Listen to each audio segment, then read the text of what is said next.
Yeah. Five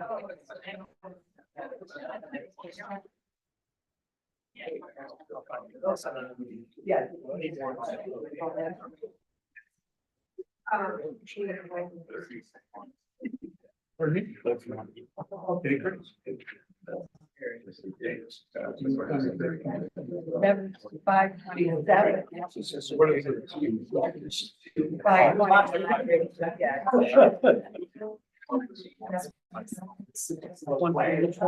Five 29 is around here. That's the right. That's interesting. Slows down. Yes.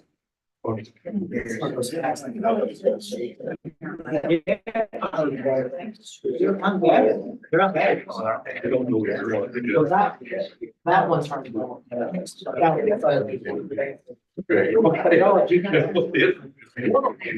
Okay, cool. Yeah. All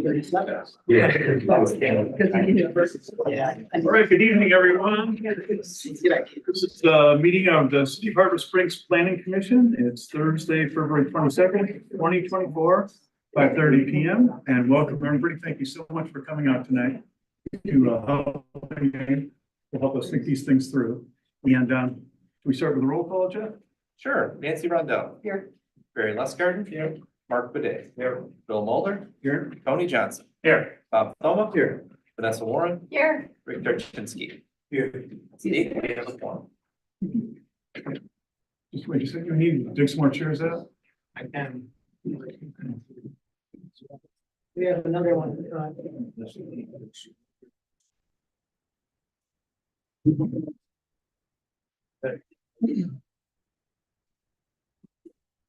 Jeff, we don't have minutes tonight for you, right? Oh, this is a special meeting. We don't have to. We'll catch up on those. All right, now's what we open up for public comment on something that's not on tonight's agenda. So if there's been something on your mind, or you have an idea or a suggestion, or oddly a complaint, I can imagine that, you could let us know about that right now. But if it's related to the zoning code, that's going to be the meat of the meeting, and we'll have a lot more time for that. So is there anything on your mind that's not related to the zoning code? You don't post the agenda packets online after the thing's done, so you can't go back and look at what's happened and compare it to the notes that you posted. I mean, we did them today, but after the fact, if you want to go back and look at them, I couldn't find it. Can I get your name and address for the minutes, please? Lisa Wiley, 529 Hoyt Street. Thank you very much. Yes, ma'am. Renee Reed, 539 East Bluff Drive. Regarding short-term rentals, we have 63, and I believe the license is $350. I'm wondering why we don't raise that to something significant like $1,000, and then you will cut down significantly on the number of short-term rentals, and that probably kind of solves itself. Could pass it on to council. They are in charge of short-term rentals. And I know they're watching tonight, so they probably heard you. All right, anybody on Zoom have a non-agenda comment? Anyone on Zoom, you must raise your Zoom hand to speak, and I will call on you, or I'll unmute you, ask you to unmute yourself. Okay, we're gonna need some more chairs, it looks like. Oh,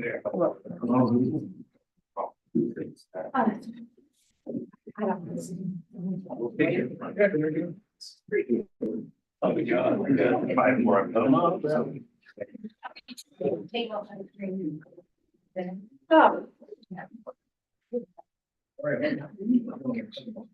There you are. Did you write there? Oh, no, it's right. It's good. I didn't say it for the minutes. Did you get that? Sure. My Jeff, I did. Okay, everybody comfortable? Let's get into our agenda then. And there was a mention at last week's meeting, we just met a week ago tonight. And a couple of residents inquired about conflict of interest, and in the interest of good government, I asked Victor if he could put together kind of a refresher for the planning commission, as well as maybe of interest to members of the public. And he'll take us through that, and we'll explain what conflict of interest is and related to the planning commission, and then we can address that. And so according to our planning commission bylaws, members must disclose any personal beneficial or detrimental effect that a decision would have on them or a family member, for example. In this case, it's possible that a change in the city-wide zoning rules could affect every property owner at the planning commission table. However, the test in this case is as to whether the planning commission members should recuse themselves from deliberation and voting is whether or not members are affected by these changes uniquely, or if it is common to the public at large. Can you say that again? So the test is whether or not a planning commission member is affected uniquely by these changes, or whether or not they're affected in the same way as the public at large. So in this case, the proposed zoning code changes affect everyone at the table in a similar manner to everyone in the general public. So thus merely owning property that will be affected by the zoning code change is not a conflict of interest and does not require planning commission members to recuse themselves. Okay. Does that make sense? Well, let's go a little deeper. Victor, is there any aspect to someone's profession that would rule them out from planning commission or would trigger an automatic conflict of interest?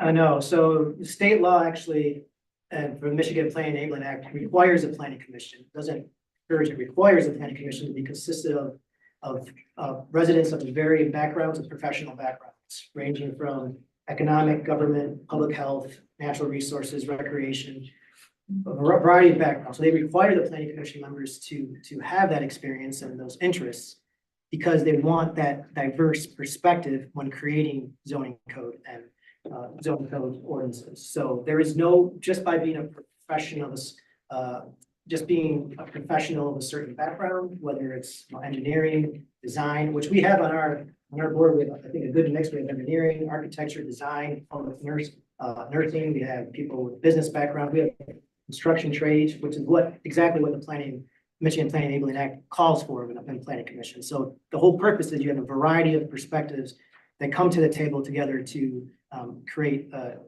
master plan and zoning ordinances for the public. So being of a certain profession by itself when it comes to changing zoning code rules is not a conflict of interest. Could someone even like a realtor or a builder be on a planning commission? Yes, realtor, builders, lawyers. They have been and are encouraged to be. Right. Great. And one other question, let's say the planning commission ultimately approves some proposal for the zoning code as passed by city council. And let's say, for instance, chickens were in there as an approved use. If a planning commission member, a month after the ordinance was approved, went out and got 6 chickens, would that be an indication of conflict of interest? I don't believe so. Because it would be possible for every It would be resident. possible for everyone. Yes. Okay, okay. And so now, continuing on that, we've got a good refresher from Victor. Does any planning commission member feel they have a conflict of interest regarding the zoning code and anything we may discuss today? Yeah, remember the test is if you have any feeling that you're affected uniquely by any of these changes compared to anyone else in the general public or at the table. Okay, I see a no. So we've covered that base. Thank you very much. And I hope it was interesting to everybody. All right, now we're gonna get Excuse me, I have a into comment. I'm getting a lot of messages from people that this is not on Zoom. People cannot get on the Zoom. Yeah. No, they can't.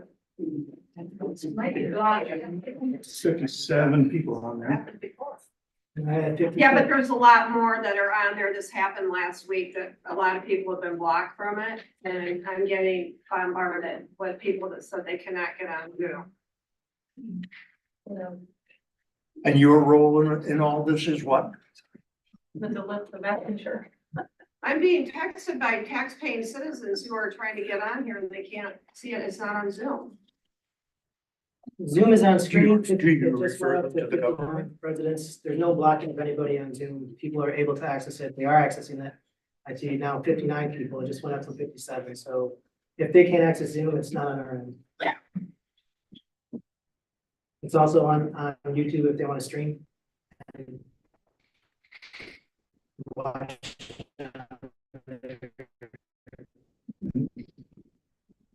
there could be a replay.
And make the changes that they think are applicable. And then after we all hear where the planning commission comes out on these things, we'll open it up for public comment. And then we'll close it and the planning commission will consider what to do next. So doing it this way could save a lot of comments because there may be something you'd comment about that you'll see changed or resolved in the discussion with the planning commission. So, all right, planning commission members. I want to catch you up on where we've been since the last meeting. We had two very robust meetings of public comment. And the zoning subcommittee got together and has made a couple of recommendations based on those comments last week. And the first one is on page 2 of your notes. And that would be that duplexes and triplexes would have additional design considerations. The next thing is we get related to those chickens, and that is that chickens would only be allowed in the agricultural overlay district. People express concerns about having them in all districts. And the third change is for accessory commercial units. Only lower traffic business types, including artists, professional services, counseling, tutoring, music lessons, hair salon, barber, pet grooming, seamstress, tailor. So out would be things like coffee shops, cafe, higher traffic. And that was based on public feedback and we thought that made sense. So those are the changes since last week in the recommendations. And now we get to consider the whole package and begin to shape it in a way that you all think makes sense. So may I lead us through a couple of top topics and see what you think about that? Let's start with chickens. How are you all feeling about a revised proposal to allow chickens in the agricultural district or agricultural overlay only? I feel better about that than everywhere. Yeah, we certainly had lots of feedback. I think we've listened to that feedback, and that is a fairly appropriate accommodation of the feedback we've received. Yeah, I've spent some time talking to some colleagues that live in Ann Arbor and they've had a lot of heartache with the chickens. Hurt feelings with neighbors that thought maybe their dogs ate them, a lot of fox. They can't keep them in the fences. So they live in Ann Arbor and they've just struggled with it. That's great, you know. Yeah, that's where they belong. Whoever has them, that's where they go.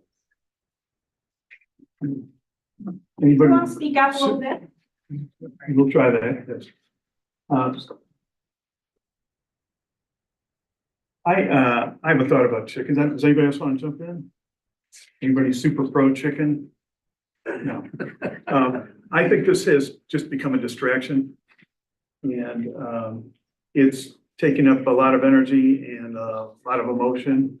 And my thought would be we could not allow chickens anywhere. I think it's some owners in the agricultural overlay district made a request and we can consider it at that time. I have a quick question. Yeah, Has anybody ever come to the city and asked if they could have chickens or? Yes, Okay. Yeah. A lot 3 or 4 per year. per year. Different. And I've talked with some people in the agricultural district that said that they have had chickens, even though we technically didn't permit them. They don't at this current time, but that they have in the past and we just didn't know about it. And I thought it really is pretty residential in that part of the city, and if, you know, vermin or predators are a problem, you know, we have a lot of people who have their houses over there, so. I just don't think of those of us who live here, that's an issue. Okay.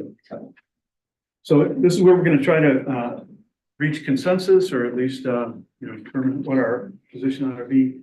Are you generally in favor of not allowing chickens in? This is where I need some. I think they should be allowed in the agriculture. You do, okay. Yes, I agree. yes, definitely, and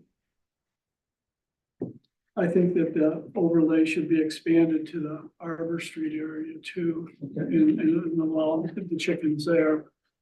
But, you know, it was a nice idea and an interesting idea, but as you said, it became a distraction and people were focusing on a very small area, and I think to just leave them in the agricultural district is good. Just not in the agricultural district. The That overlay. abuts my backyard. Very, I mean. Yeah, I mean, I agree with Rick that, you know, it is a distraction. Oh, okay. I think that, you know, keeping an All agricultural right. district is kind of where it needs to be. That's fine. I could go with that. But there was a lot of comment, negative comment about chickens in the last meetings. So, but yeah, people still want 3 to 4 people a year. And so if we allow them in the AR district, then that gives you the ability to say, no, you can't have them. They're allowed here, but not there. Whereas we don't have them anywhere, then someone can make a case, well, you know, someone really wants to fight it. Seems silly, but But it can happen it can happen. if Okay. you don't make some So it accommodation. sounds like the consensus is keeping the ag overlay only. And I just question whether that should be by right or by special use permit. agricultural uses are by right. By right. By right. But not livestock. Yeah, Right. I don't know what criteria we would use. That's where I would go with it. I don't know what standards you would apply to make a decision on a special land use. And We don't, yeah, we don't have that much chicken expertise. Yeah, we don't have any Right. chicken. Okay, sounds like that's where we come down. All right, let's go to the, one of the macro issues, which is the zoning code format, the structure, the layout, the visuals. Is everybody, how does everybody feel? Have we hit the mark for usability and clarity? And I think it's spot on. It's so much easier, John did a great job. nice visuals, nice organization. It's much easier to understand than the old one. It's much easier to use. After last week's meeting and some of the questions that came up, I went back to the current zoning code and just was very frustrated with it. So yeah, it's certainly a lot more user friendly. Sounds like we're good with that. All right, let's talk about collapsing zoning districts. That's one of the main parts of this thing, and we collapsed from 17 to 9 zoning districts, I think it was. And how are people feeling about that? Yes. For the collapsing of it. I mean, I know people that live on a street that have 3 different districts on their street alone. So I think that it's very much appreciated if we can, get them down. You know, it's much easier to go through than the old one. And I think it evens things out, so you don't have people on one street that can have something Exactly. and their neighbors behind them across the street can't have it. This way, all the residential are the same, they have the same stats and setbacks and everything, so there's easier to navigate, you know, if you're looking at two properties in town, you can tell what you can do in each one easily without having to go through this section and then go over here and look at this one. And I think for the layman, it makes it much easier, and for the professionals, it's a snap, you know, they can get their job done, less time, less trouble. It cleans it up a lot. We have lots that have 3 different zoning on one lot. Right now, so I think I like it. Well, what happens is the guy across the street wants to put a porch and he can't. So then he comes here and he pays money and we put him in the system. Then he comes to ZBA and we have a meeting and we say, okay, and he goes home. And we've involved the government, all the volunteers, money from the guy who wants to put the porch on unnecessarily. And that's what this is trying to eliminate, all of that kind of stuff. It's ridiculous to say that you live across the street from me or next door. And you live under a different set of zoning rules than I do. That's just silly. It's cumbersome, it's ineffective, it wastes valuable time on a large scale. So it sounds like everybody's generally in agreement. We found a little gotcha today, and that's Holy Childhood Churches in community district. Is that right, Jen? It's in the current zoning ordinance of the community district. And We omitted it. It's on the map, but we omitted it in the ordinance being in the community district. Right. Which we should transfer it into that. And is there an issue with the permitted uses? No, So that change would be Holy Childhood goes into what district? community, Community. that's where it's at now in the current code.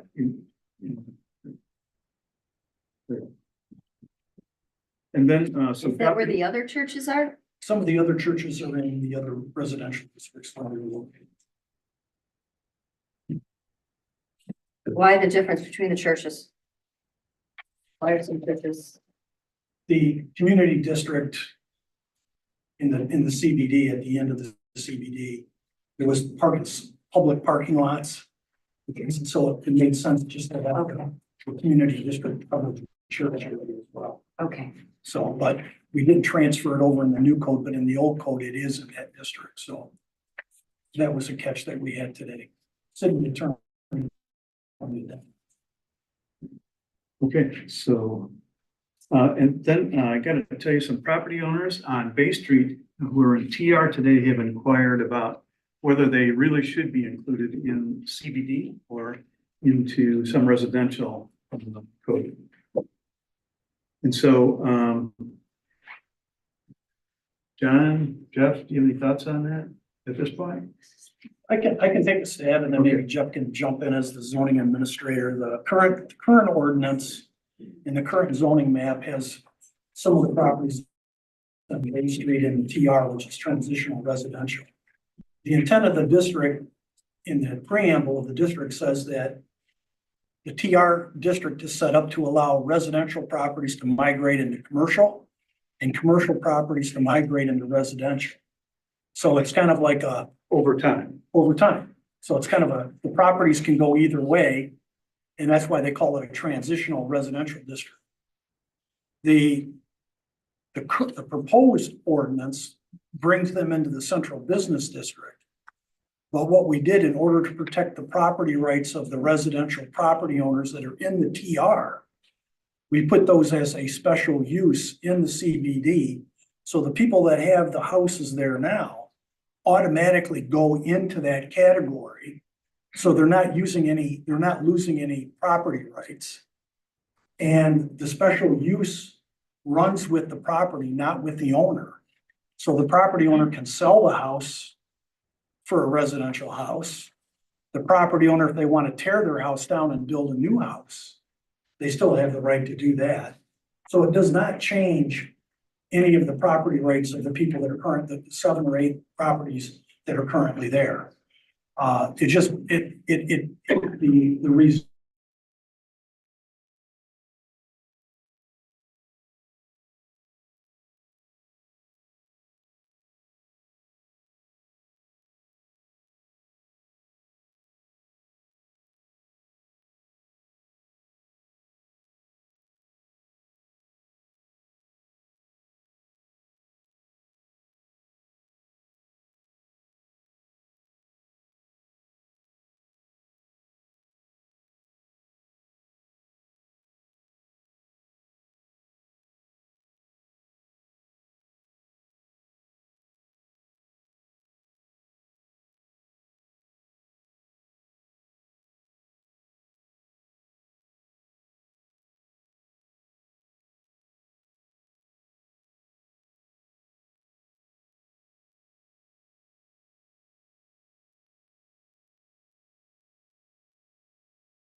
Jeff, you have anything to add? The only thing I would add, so that section of Bay Street is where most of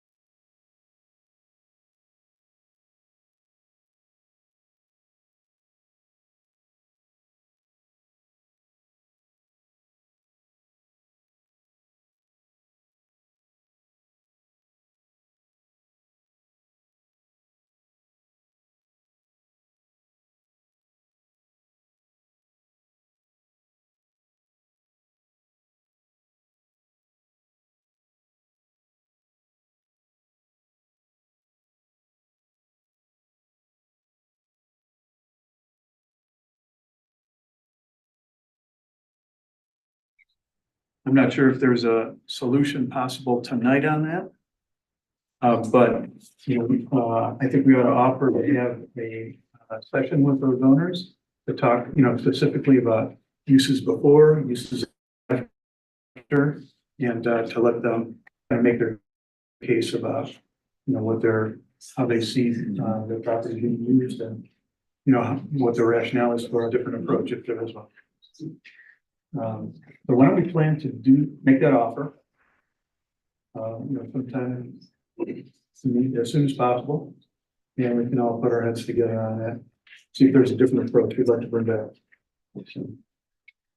Okay, And that would essentially be, they would become residential waterfront, that'd be the other option, probably. they're not on the water. Yeah. They have views of the water. Oh, okay.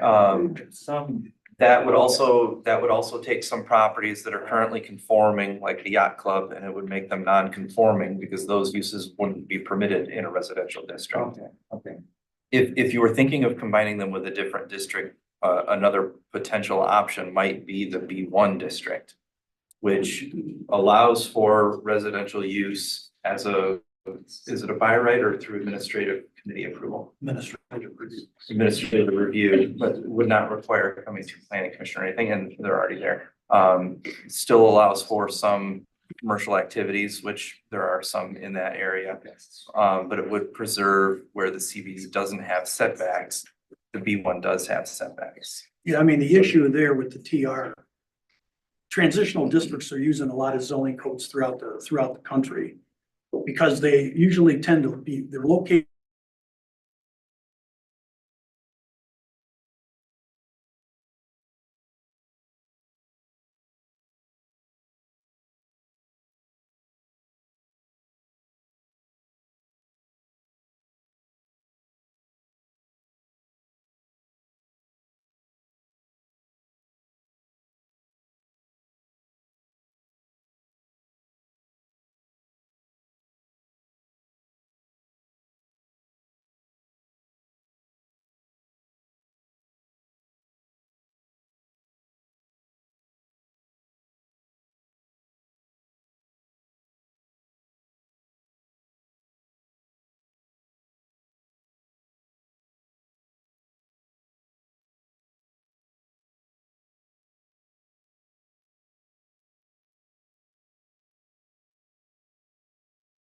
Zoom.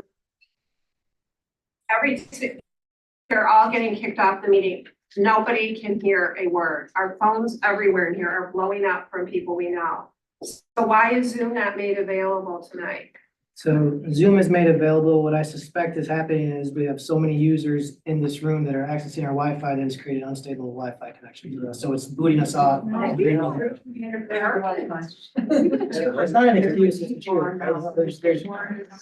It keeps unloading and reloading Zoom. I don't, it's the internet connection. It's going on. Y'all said Zoom is not available. There's, They said it's just YouTube is all the only thing they're able to get if on. you can see the screen, that's Zoom. That's all the people that are on Zoom right now, so. It just like the internet connection is unstable because there's so many users probably on it. Okay, all right, we're gonna proceed. We have to proceed. Gotta get business done. You're all here. That's fantastic. Speak up louder, you guys are like mumbling here. It's hard to hear back here. Thank you. Thank you. Thank you. We will do that. Yeah. All right. So it sounded like we've agreed that the collapsing the zoning district is right. We're pretty satisfied with that. We've got a couple tweaks to explore and at least to fix on the whole childhood of parcel. And is that agreed? Yes. Great. Okay, let's talk about that agricultural overlay concept and location. So this is a solution in response to the first public input meeting we had where people in the western part of the city wanted to keep their agricultural uses where they would not have to come back and ask special permission to do those. And so we developed a thing called an agricultural overlay, which would let them do that by right, and it would go on for as long as the ordinance is in effect. They don't need any special permissions. How do people feel about that concept? Are we still good on that? Okay, and then how about the location of that agricultural overlay? It's, we had it placed on the western properties, the bigger properties. But there's also, one of our members, Emily Dubay, had asked us to consider also putting it back on the Arbor and Ottawa Street area where it is today as well. What's on the future land map for that area of the city? The Is it future land use map is residential? residential. Yeah. Those are, over on that side, those are perfect resident. There's some small lots over there already. On Ottawa Street and on some of the streets, that's a perfect residential area in my way of thinking. And the agricultural district there is pretty small, really.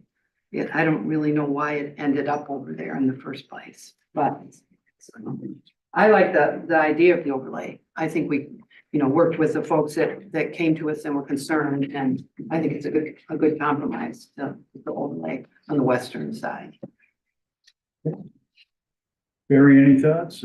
I agree. I think just getting feedback from the public, I think it meets all the needs and makes sense. Yep. Are we good? If somebody wanted to farm garden there, just because it's zoned residential, doesn't prevent that from happening. No, It's just, at that point, Right. it's just dirt. The agricultural overlay district is for commercial Your agriculture. neighborhood wants to have a neighborhood garden there. They Yeah, don't so need- anybody can have a fruit tree in their yard. Anybody can, I guess they could plant wheat on their yard if they wanted to, but Why don't I call it not to cause confusion? for commercial overlay. Why not color it as agricultural in order to avoid causing confusion? But we're not taking public comments right now, but Sorry. let's let me just register that you have an idea on that. All right, how about the location? What's your preference, planning commission? Seems appropriate where we have it right now. Just the western part? Yeah, the western side, because I think the other section, that, with the master plan. We want that to residential for a whole lot of reasons. Anybody really sold on having it on Ottawa Street and Arbor Street? Okay, why don't we take that as it's confirmed that we want it in our recommendation and it would be the western only. Okay. Next thing I have is regulated uses in table 3 of the proposed zoning code, and this was the clarified, modernized uses and where those occur. Any concerns with those? We've been over those 3 or 4 times. I think it's a nice way to show what we're trying to do.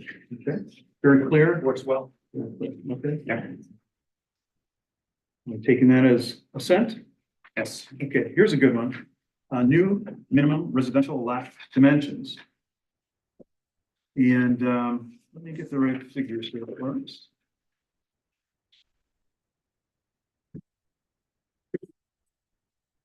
The lot sizes that we were proposing for residential neighborhood is 52 feet wide by 132 feet deep. And we just checked the square footage on it.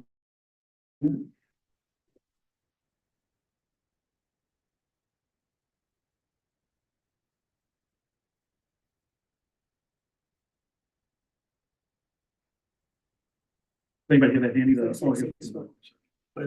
6864. Yeah, so here's an interesting thing. The lot size that we're proposing is actually larger than the minimum lot size that exists today. So we're proposing 6,500 square feet.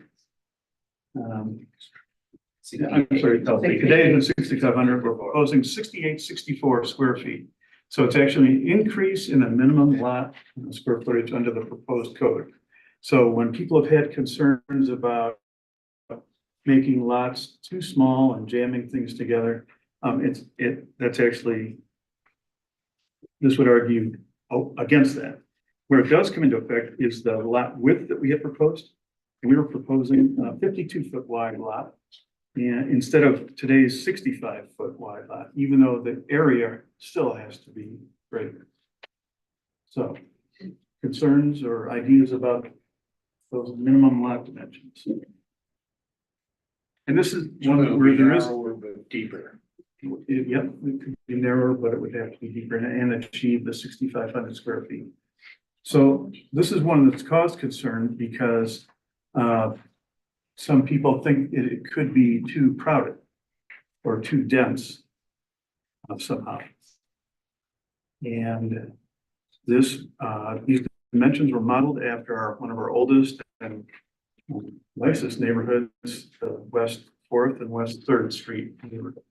So people could look at that to get a sense of scale about what that size lot would look like and whether it's too crowded or it's ugly or what. Let's just make another. Are we allowed to ask any questions or points of clarification? No, we're gonna work through our recommendation and then we're gonna come back and we'll take some more input, then we'll decide what to do next.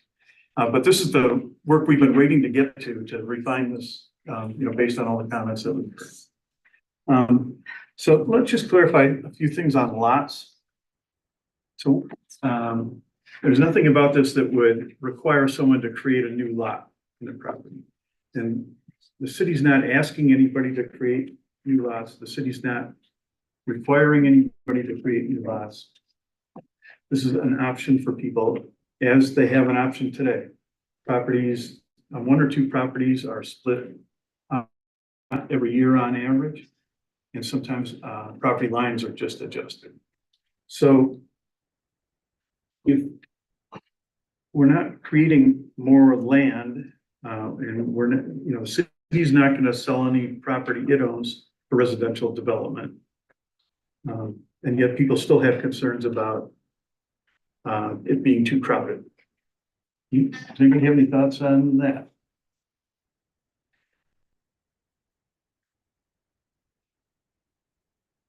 Been to Traverse City lately? You been anywhere lately? I mean, 100-foot lots are in the suburbs. In the neighborhood that these 52-foot lots are in, doesn't feel crowded to me. I mean, I drive down there and people can put 2 lots together if they choose to do that. I mean, people who can buy 2 small lots can can do that. I think this is a very reasonable size for an in-city lot. I think it makes good sense. And it's based on something we already have. Yeah, I happen to live in one of those areas and I'm able to put a 2,200 square foot house plus a basement. And easily a family of four can live there. Cottage Company is a builder that's kind of well liked in the city, and their concept is this smaller lot concept, so they.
No. Yeah, we're trying to move through the code. The proposed code has been available for the last 2 to 3 weeks online. And people have had a chance to inspect it. So these guys have studied it, and so I'm trying to get their consensus on this. And then we can come back and we can discuss any number of things. Mr. Chairman, Yes. maybe just for clarification too, for the planning commission. A lot of minimum lot sizes and lot coverages were arbitrarily picked when zoning codes were developed. And they weren't based on land development or historic land development patterns in a community. So I would venture to say if we could go back in time when the current code was adopted years ago and ask the planning commission or the planner, why did they pick these lot sizes? They probably wouldn't be able to tell you any specific reason. Now, the minimum lot size in the new code is based on a historic land pattern here in the community. And that's the minimum, not the maximum. We don't have maximum. We just have a minimum. Somebody can always build larger than that. The other part is that the front yard setbacks in the current code are static. They don't change. So as Bob has mentioned, the zoning board of appeals is constantly confronted with people that need to have a variance to build their porch or their house into the front yard setback because of the configuration of their lots. So the new proposed ordinance says, okay, the front yard setback now is going to be fluid and it's going to be based on the average of the houses on the block. So the new house that goes in is going to be able to basically have the average of what their existing neighbors are. So we're going to get away from the static line. The setbacks are based on 12% of the lot width or 8 feet, which is ever greater. So as a person expands the width of their lot, the side yard setbacks automatically expand with it. So the way that the new dimensional code is set up, it's extremely flexible in terms of meeting the configurations of the lot in which the building is going to be placed on. So we're getting away from static lines that require people to come to the ZBA and make them more fluid based on the lot configuration. So that's kind of the big difference in the current code. Thank you, John. And happy that's really the net of it there. Thank you. John did a better job than I would have. So, and I also think that, having a very front line of buildings, I think will also promote better neighborhood communities. It makes it a little bit more alive. I think, it brings things a little bit closer to the street probably, and they'd be allowed to anyway by right. And I think it's a very positive move. Getting people out on front porches is a good thing. It's a good thing. It's very good. All right. Sounds like we're in agreement, with Yes. that process and procedure. Okay, here's a good one, new minimum dwelling size. And what the, subcommittee recommended was a minimum dwelling size of 565.60 square feet. Versus today's 864 in the zoning code, and we did that to sync with the county building code. How do people feel about that?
Don't realize that property values are based on bedrooms, bathrooms, and like buildings in the neighborhood.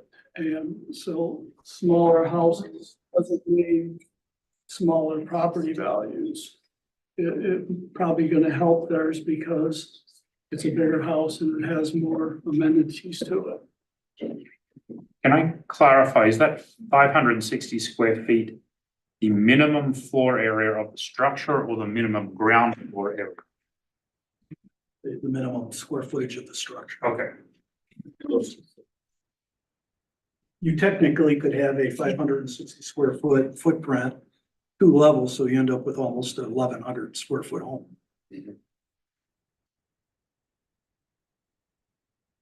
Could someone have a 280 square foot footprint, 2 stories to get their 560? Possibly, yeah. And with our 864, that's what we have with like the Bay Street cottages. With their total size, including upstairs, to give you an idea of approximately. How big are those? Some of the small, they vary in size, but the smaller ones are 864, including first floor and second floor. And those were actually built as part of a condominium development with different rules. It was a planned unit development that was condominiumized, yes. Well, this has caused a whole lot of consternation and our current minimum size is 864 square feet. Nobody can remember the last time someone built a home for 864 square feet. As we've talked many times, the economics just don't support it. It doesn't make sense. People are building bigger and bigger all the time. Jeff says that when he has meetings with people, they want to know how big they can build, not how little they can build. So my thought is, if this is causing any consternation in the community, why don't we just set it back at what it is today, and it would make no difference whatsoever because so few people would be building in this size range. But the same logic holds true if put it at 560. Yeah. It's always, somebody can always build to that level if they want. If they don't want to, they can build as much as they want. This is again a minimum. It's a minimum, but it's causing concern to people. What, And I what think are we the could concerns? eliminate it What are for, the concerns, Bill? the concerns are that, small houses like this are unattractive, they don't fit in the community, they'll be destroying the character of the community. And it's just, I think, the economics are so strong that we could easily go back to 864 and it would be just fine. And we could proceed with, and people would feel better. I think we need, I think we need, though, we're planning for the future too. I think And, that's a solid point. That is really thinking about the future. yeah, That is what's happening right now. and, these are our smallest, I think, the cottage company are some of our smallest homes. I think there's a few more up top. these certainly haven't hurt land values at all, because I think that's really where some of the concern is coming from. And there, it's actually per square footage, these are probably the most expensive houses in town, or pretty close to it. So I just don't see a problem with that myself, of leaving, doing it at 560. I really don't. I do not think there will be a rash of those houses built. No. But I think we need to look to the future where we've got one person living in homes and smaller homes for people. That's what our surveys has told us people want, are smaller homes, smaller lots. So, Vanessa, where do you come out on this one? I had not heard the, concern that the folks were having with the property values. And you're saying it's just not true. well, I mean, ask Jeff where things are assessed in town. I mean, I don't know the assessments on those, but I know what they're listed for. There's one that just came out for over $1 million 2 days ago down there, one of the cottages. So, Property values, use there's- words like million instead of hundreds of thousands. There's so many factors that come into what a property is worth. You know, the neighborhood that you're in is certainly one of them. The properties that are around you can certainly be influencing factors. I think the biggest factor in the value of property is its location. I think the big part of why the Bay Street cottages are worth what they are is their location and proximity to downtown and the water. The size of structures is going to impact values. You know, one of the things that people look at when they're buying a home is what is my square footage going to be? If I have a family of 6, I'm going to need more, you know, more bedrooms. But again, that's all in relation to each other. So I don't think that smaller homes have a significant impact in my history and assessing work in the sales that I see in neighborhoods of negatively affecting neighboring properties. I think the quality of construction and the style and those factors and the level of maintenance and upkeep are the bigger factors that influence the value of properties and neighboring properties. Is it good planning practice to be in sync with the county? Are most folks in sync with the county? It's really, it's a local policy decision. There's no requirement that you have to be in sync. But is it good planning practice? Well, I think that's what your neighbors, the surrounding townships that are part of the county zoning ordinance, That's what they that's what are. they have. All right, what's the process now? So, okay, so we have a square foot limit on size. Minimum. So what's the process? If somebody comes in here tomorrow, says, I'd like to build a 600 square foot house. What do you do? Using our current limit of 864, Uh-huh. tell them no. Can they appeal? Do they go to ZBA?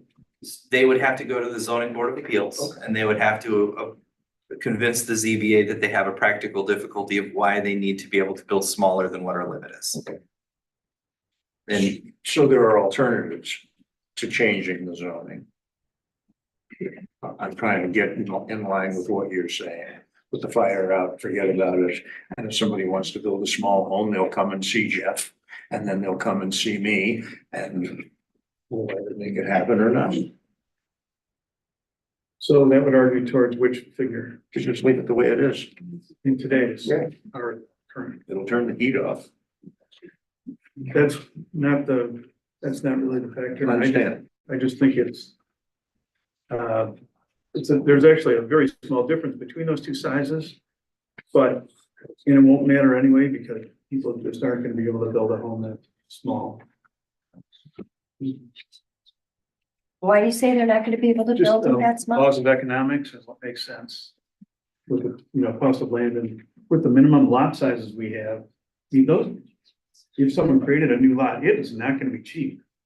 And it just, we haven't seen people wanting to actually, go as low as they can, and so but won't the market control that? market will control that. I mean, really, that's where that should be. That's really the safety valve, and all this stuff is the laws of economics, don't get overcome by zoning. All right, well, let's get a consensus, what's your pleasure? What's your pleasure? So, not about me. No, Barry, what do you think? I mean, I get the concern about the small lots, so. Yeah, I mean, I do worry that they would. You would be able to put up something that doesn't look representative of Harbor Springs. Material wise, it wouldn't cost as much, so I would worry about that. I mean, I would say leave it as is. 864. Okay, Nancy, I think I know where you're I coming think down. Okay. Bob, what's your pleasure? Well, I'd like to see a change, but I don't see that happening, so keep it the same. Tony? I'm inclined to go back to the 864 myself.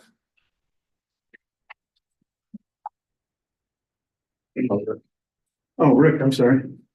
I like the idea of going smaller because people said they wanted smaller homes, getting us in line with the county. We're trying to make things easier and line things up with everybody around us, and the 560 does it. And we're not forcing anybody to have a small home, so I'd like to see the 560. Okay, You know what? You changed my mind. Change my vote. we'll do it. Mark? I think I like the 560. I think a lot can be done with that. And as far as the economics of it, you're building less, so you're probably spending less. $1 per square foot will still be high because you're providing some standard fixed costs by a smaller number of square feet. But overall, if somebody wants to do it, more power to them. But so I'm for 560. Okay. Vanessa? I like the idea of being in sync with the county. All right. And being in sync with the folks that are around us. 560 wins. Okay, next topic. The types of housing that would be allowed in RM and RW, these are the two big residential neighborhoods. The proposal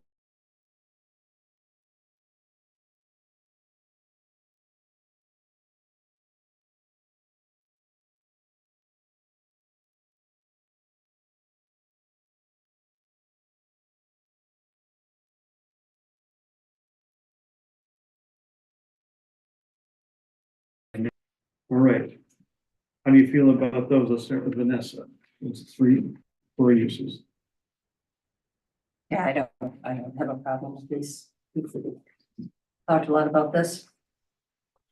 Yeah, same. We've been over this many times. I like that there's a good garden there for, the triplexes. I think that will just put, could be too much pressure. But the other thing I like about the way it's set up now is that all of these will have to meet the requirements for a single family. So the scale of it has, will be controlled. And I think also it's going to be, that would be a bit of a deterrent for it actually have to, but people have the option. We're giving them more options to do stuff with their property. So I'm very much in support of this one. I'm in support of the options too. I do, just as Mark said, like that a triplex is subject to additional scrutiny with the special land use permit. I have no issue with duplexes as long as they meet all the criteria for a single family, which they do. No problem. And ADUs is they're here, they're done. A lot of people are in favor of them to provide somewhere for family to stay. I have no problem with those either. Bob? I just don't know how you determine whether family is in them or they're renting or not real excited About about. ADU? Yes, Oh, okay. I mean, we have them now. yeah. But I'm not real excited about seeing them. an invasion.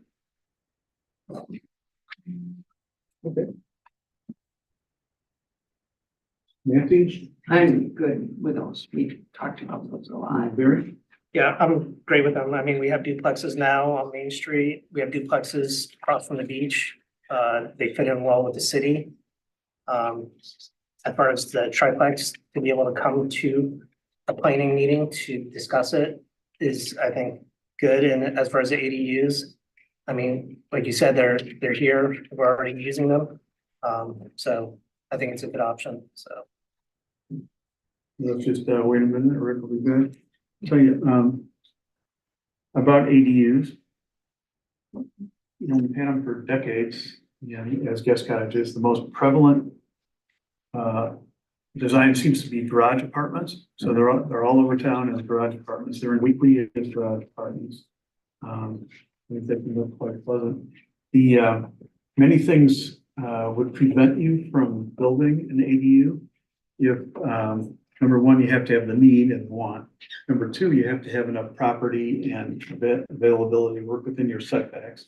And then two, the money. I mean, I don't think you can build a single structure for less than 100,000. It might be more like 200,000 or 300,000 if it was a new garage with an apartment above. And we have associations, 25% of the houses are under association, so it has to meet their guidelines as well. Yeah, so that's a great point. You know, all these proposals, if your property is in an association, homeowners association or a condo association, you likely have much stricter regulations that would apply on top of zoning and could prohibit or modify a lot of the things that we're talking about here. So when we think about 25% of properties in the city are in some type of association. I think ADUs are useful, low risk, high reward for the owners that can do it. And we get about 3 to 4 requests per year for a new ADU.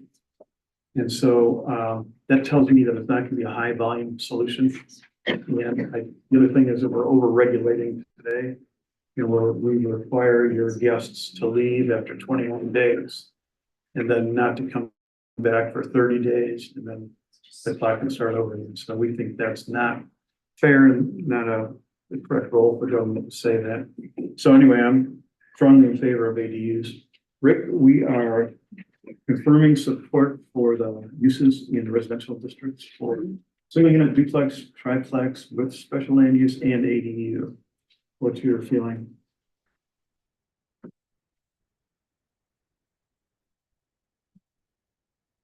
I like it.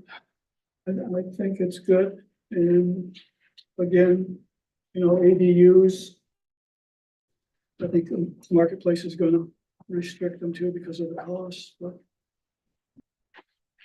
Okay. Good.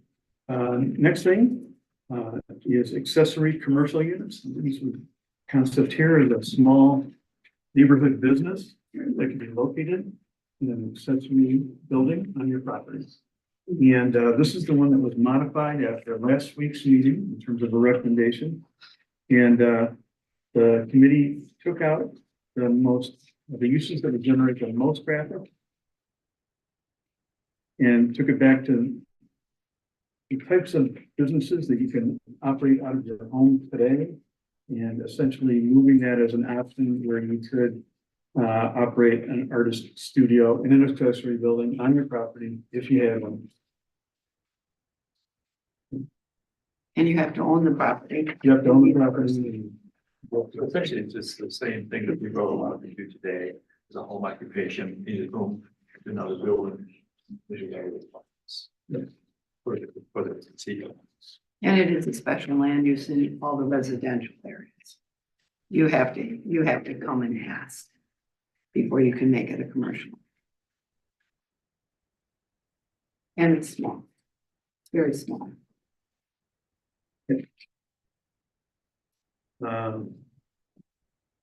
Thoughts? John, let me ask a clarification. Could somebody do this already?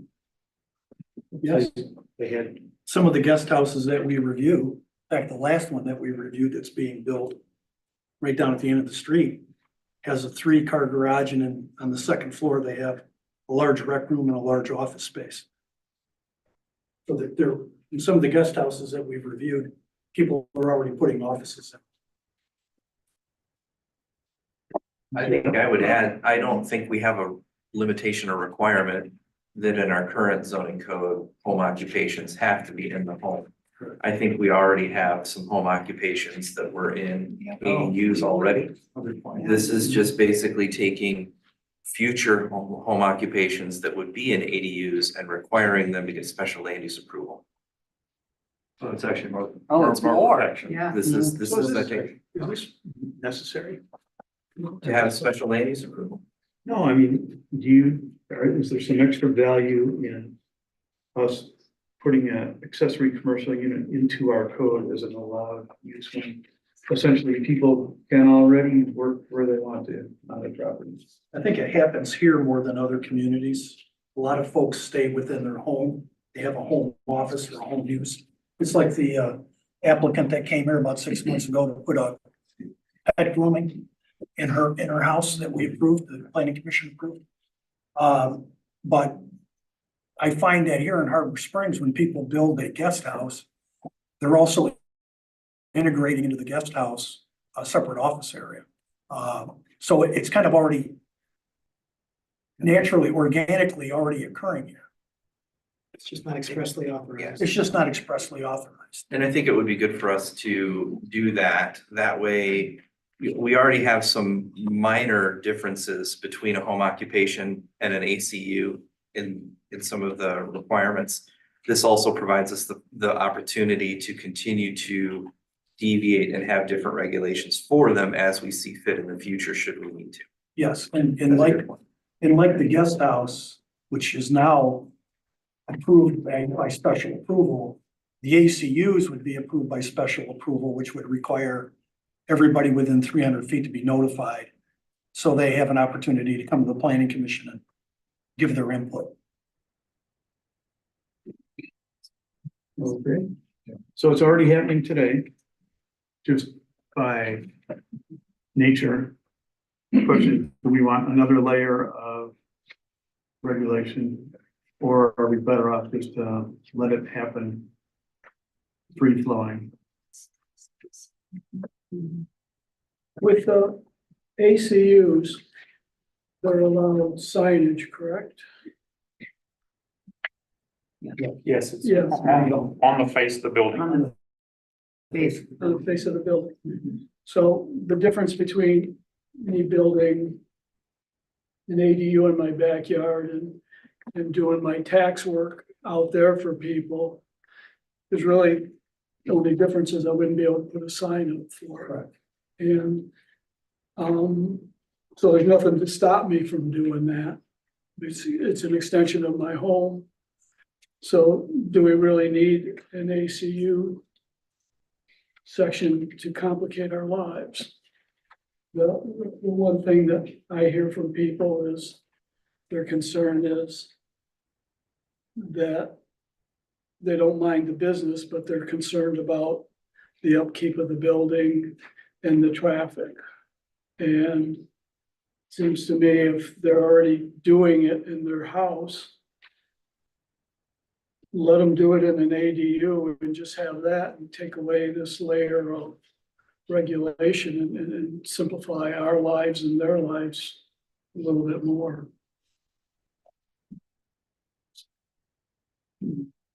Lori? Well, based on the staff, they think it would be important to have it. And then there's that whole notification of, your neighbors, if it's, that helps your neighbors out. Your neighbors are not gonna know what's going on, have a sense of what business is gonna go in there, what kind of traffic is gonna. I like the neighbors knowing. I'd like to add also, I don't necessarily see this as an increase in regulation. Because right now, in our existing code for guest quarters, which is our ADUs, basically, we already require special land use approval. We're just removing that special land use approval for a residentially used guest quarter, which would be an ADU. because we've so frequently not had any concerns. But we felt it was important to keep that regulation and that oversight for one that might have a home occupation in it. That's why we kept the ACU and moved ADUs to not require the SLU, but still an SLU there. So it's not, I don't think it's an increase in regulation, just maintaining that regulation for an ACU use, but not requiring it for ADU purposes only. That makes sense? So I guess Okay, I so support it. where are you coming down with this? I support it. Yeah, I'm also in support, Okay, based on Jeff's, rationalization. I'm in supporting the perspective of the notification to the neighbors and that everybody's aware of what's going on. That does add, well, or not add, but that is a layer of bureaucracy, but I think it's valuable for this instance. you're for it, okay.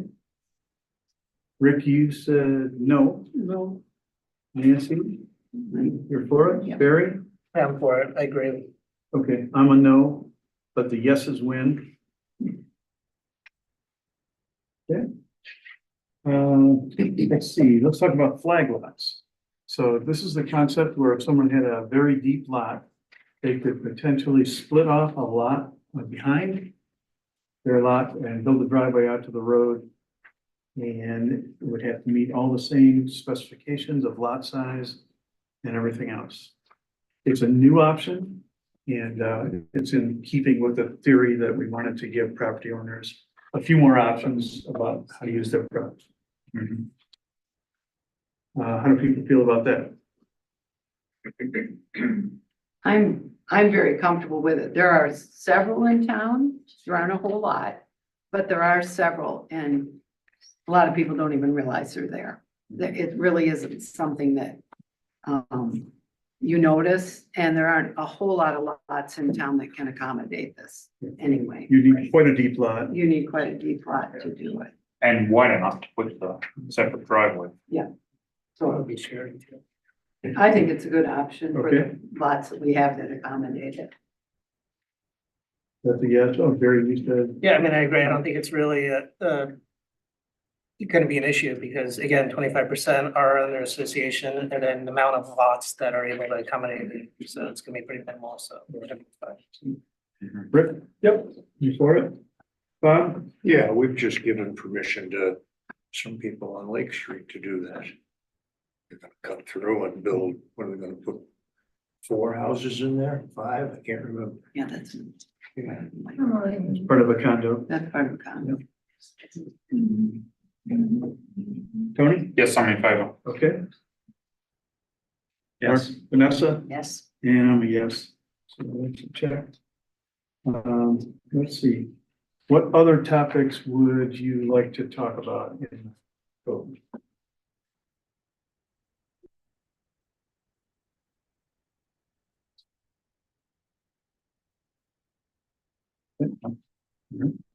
So let me recap where we are. As staff, any other concerns or ideas? Okay, let me recap there where we just came out. So, new zoning code format, structure, layout, visuals, yes. Collapsed zoning districts, yes, with, correction for Holy Childhood and, discussion with some Bay Street property owners. Agricultural overlay concept and location, that's a yes, and it would only be the western properties. Regulated uses in table 3 is a yes. New minimum residential lot dimensions is a yes. New front setback approach using averages is a yes. New minimum dwelling size is a yes as proposed at 560 feet square. Housing uses in RM and RW, single unit, duplex, triplex, and ADU is a yes. Accessory dwelling units is a yes. Accessory commercial units, slimmed down with less impactful business types is a yes. And flag lots is a yes. And chickens are a partial yes because they'll only be in the agricultural overlay. All right. That's where we stand. So everybody feel good with our consensus on those? Okay. Now what we should do is get some public comment. And then we'll bring it back and we'll see if there are any, any new information or new arguments or new, whatever that would have us change our direction. And again, we'll talk about next steps and, I should have explained to the folks in the room that, what the planning commission approves is a proposal essentially that goes to city council. City council is the elected representatives and they're the ones who make our laws, and so they have to approve it. So what you could be seeing tonight, if people were comfortable enough to vote on this, is that it would be wrapped up and ready to be sent to city council. And they can determine based on their schedule, if they want to hear it, when they want to hear it, how much they want to talk about it. They can, when they receive it, if they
address the folks on the planning commission, and we can't necessarily answer questions real time. So that feels frustrating and it feels like we're not responding, but those are the rules. So, and you can't argue with another person in the audience, for instance, and you can't give your time to somebody else. You can't, like they do in Congress.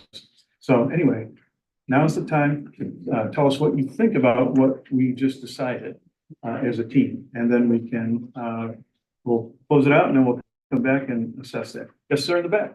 Could you, then you get to introduce yourself. Yeah, thank you. Andrew Pappas, 130 West Bluff. Thank you for being here tonight. Just some minor comments. It's very difficult, I'm sure, for the people online, but I'm in the back row and I couldn't hear half of what you were saying. So maybe a sound system upgrade might be in order, or to speak louder, because you are here as a public meeting and it's very difficult for us in the back to hear. That's just a comment. Also, having been in a position similar to yours, if any of you on this board, and I'm not casting dispersion, but have anything that is directly affected by one of the things you decided tonight, as Victor discussed, like if your property is one of a certain type, I would have felt more comfortable with that person, or think it'd be better if you recused yourself from that particular vote on that issue, not the whole thing, maybe something that might directly affect you. Bob came by my house today. Thank you, sir, I'm not asking for a comment, but he came by and dropped by and we discussed some things. And from what I'm hearing tonight, of all the issues that you said you got a lot of feedback, maybe by email and comments, and you said yourself the town was in an uproar, the house sizes. So from what I've heard tonight, I guess I'm correct in discerning that the only thing that's changed since your meeting last and this meeting tonight is that the chickens are gone, or partially gone. Everything else remains the same. And I find that puzzling, because having watched the last meeting on Zoom and seeing the turnout here tonight, seems like people might have been expecting more from their participation in this process. Well, maybe not in the past, but seeing your final plan. So the only thing that's changed, if I'm correct, is that of all that we've discussed tonight and all the feedback and all the emails and comments, chickens are partially changed. Find that curious. That's all. Thank you.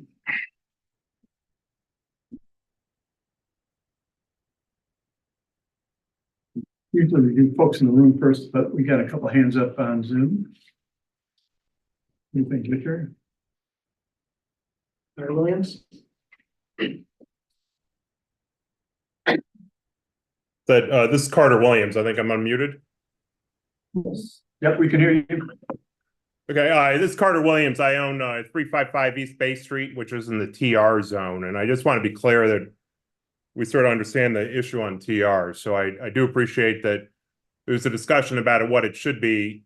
Keeping it TR is a good example. Whether we have 10 or 12 zones, maybe it doesn't matter. But I want to put in a specific context.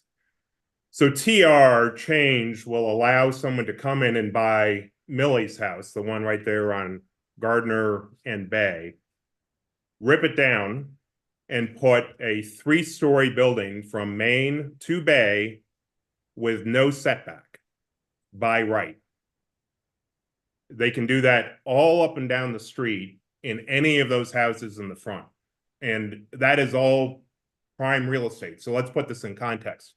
There's a 25-year-old kid at Blackstone who spends his time in Harbor Springs, who will hear what's going on here and see what's going on. And he'll say, you know what, we've got to deploy $50 billion. Hey, boss, why don't we put 150 into Harbor Springs? And then basically what we've built with the cottage company in that one area will go all up and down that street. They'll come in and they'll offer me and Marty and other people $5 million for our property and build 3-story condos to the full extent. And when we think about what that property's worth, right now, the property, the units that are on the Main Street side of Cottage Company are going for $2 to $3 million on Main Street. Those single floor units and half floor units will go for more on Bay Street. So we've got to be careful that as we think about what's going to go on as a result of this, there's a whole external world trying to prepare and invest in these kind of areas. And that investment may be good, but if you recall, when we had the hotel come up, there was a lot of fighting on that issue. And basically every issue related to the hotel is now cleaned up in the zoning that by right, any developer can come in and do that. So the concern is first and foremost our existing property. The second issue is you've just taken all the guardrails off of development in that region, and there's more than enough money interested in coming in and putting in $1 million, $2 million, $3 million units. There won't be any affordable housing in Harbor Springs after that. Thank you, Mr. Williams. All right. Yes, sir. I'm Ken Hart. I was here last week. I'm up on North State Road, 4811. I have a family that live within the city and obviously outside the city. This is a big deal to me. Obviously, it makes my blood boil because I escaped this. I'm a refugee from California. I've seen this happen in Palm Desert. I've seen it happen all throughout the Coachella Valley, San Francisco area, Hillsborough, you name it, I've seen it. The connotations that's going on here, like this gentleman set up on Zoom. Everything from corporate to other developers can come in and just wreak havoc, okay, as well as other government entities, okay, whether it's Michigan State, county, whatever, they can do whatever they want as soon as they come in. Okay, couple of things that I've noticed as I read through the 182-page report that was put out. I haven't seen any projections based on crime statistics, based on what it could potentially do to our city. In terms of if we do have the ACUs, the ADUs, all that kind of stuff, if you guys limit the traffic to other dwellings or businesses in residential zones, you're still going to get a mixed match of people during the summertime. What does that do for petty crime? What does it do for violent crime? Your sister, daughter, mother is going to be first. I've seen it happen, okay? I'm not going to the extreme. I'm not trying to be, you know, I'm not trying to incite anything, but I've seen it happen. The house right behind mine in Palm Desert, there was a shooting and guy got murdered. The neighborhood next to me, okay? I had a cinder block wall. That's the only thing that protected me from other gunshots or anything else going on. Flashbangs, all sorts of stuff going on. You call it a big city issue. Palm Desert has 100,000 people in it. It swells in the winter time. Seasonal like this place is. But I've seen it happen. With all due respect, all the work you guys have put into it, scrap it. Thank you. Thank you.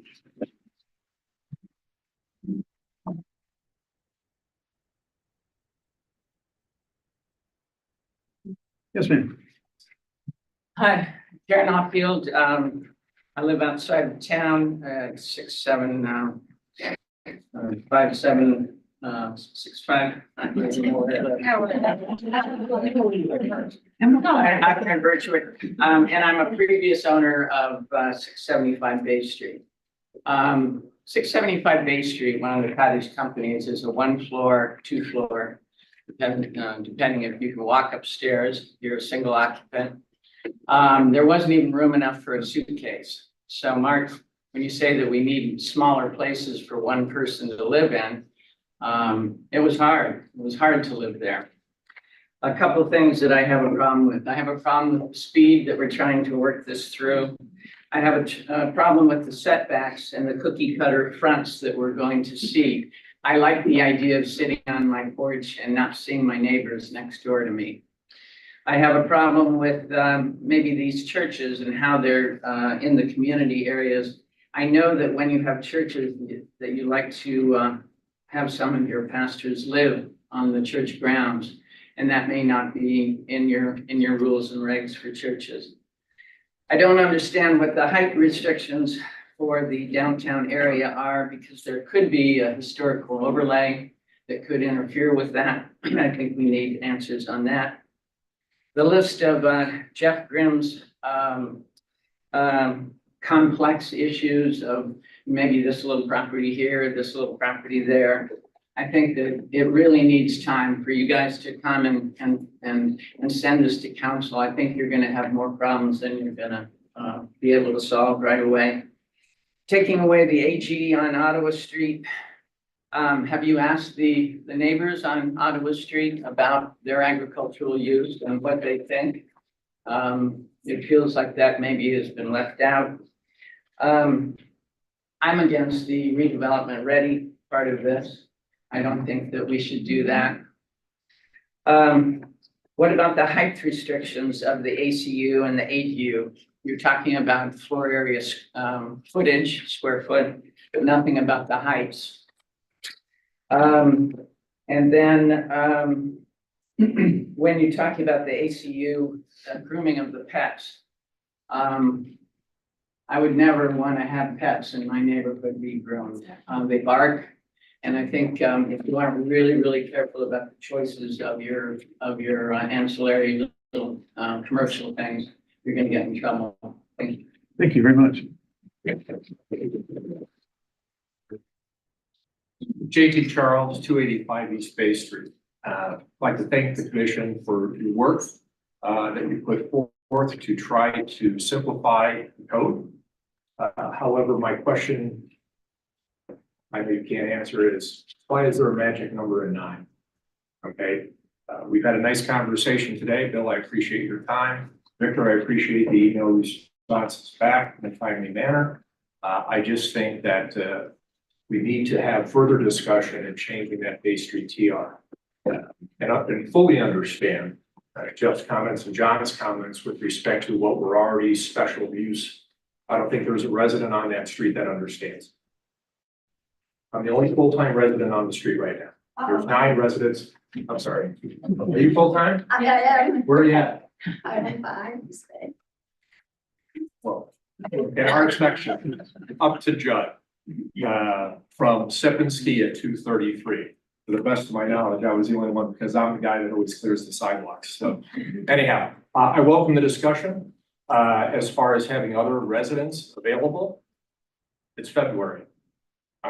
Drive down the street, there's no other lights out. We might be able to get Weinsman's at 233.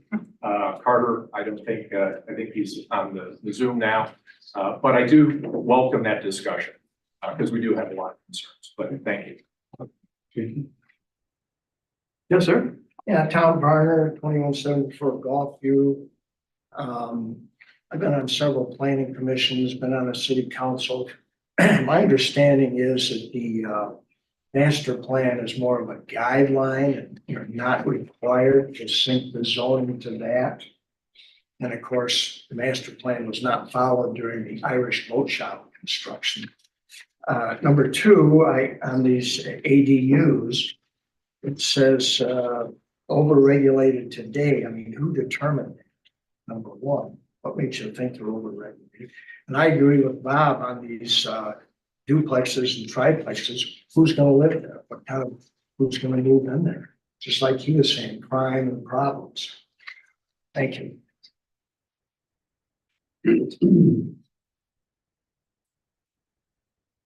Let's go to Zoom. Betsy?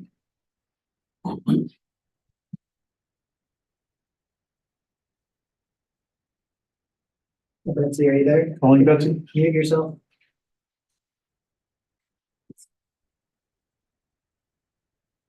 Give her a minute, we could move over to, is that Sam? Sam Bowers? Hello, Sam? Sam, you're unmuted. Well, oh, thank you for the unmute. I'm a property owner of 293 Westlake Street. I appreciate the council's willingness to open the forum to Zoom that allows me to both hear and participate. Allowing people to conduct business because they have a separate office in a garage or a studio in a garage distorts the zoning rules between residential and business. When people are going to be allowed to see clients, to conduct retail transactions, et cetera, it really effectively makes turns residential into zone business.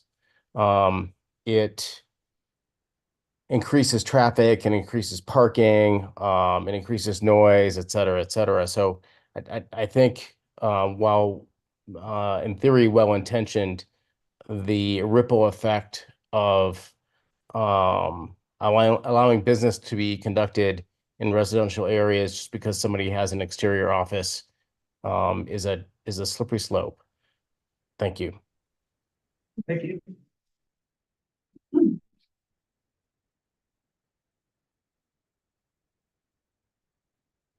Jerry, you want to pick somebody?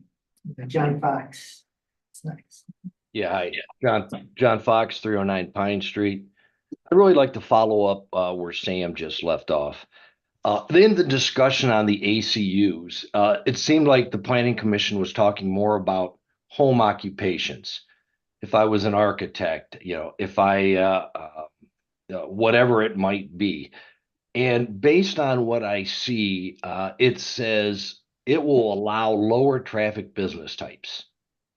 And so here's a few businesses that could open: a craft business, a clothing boutique, a baker, a jewelry store, a barber shop, a consignment shop, a cigar smoking shop, a fudge store.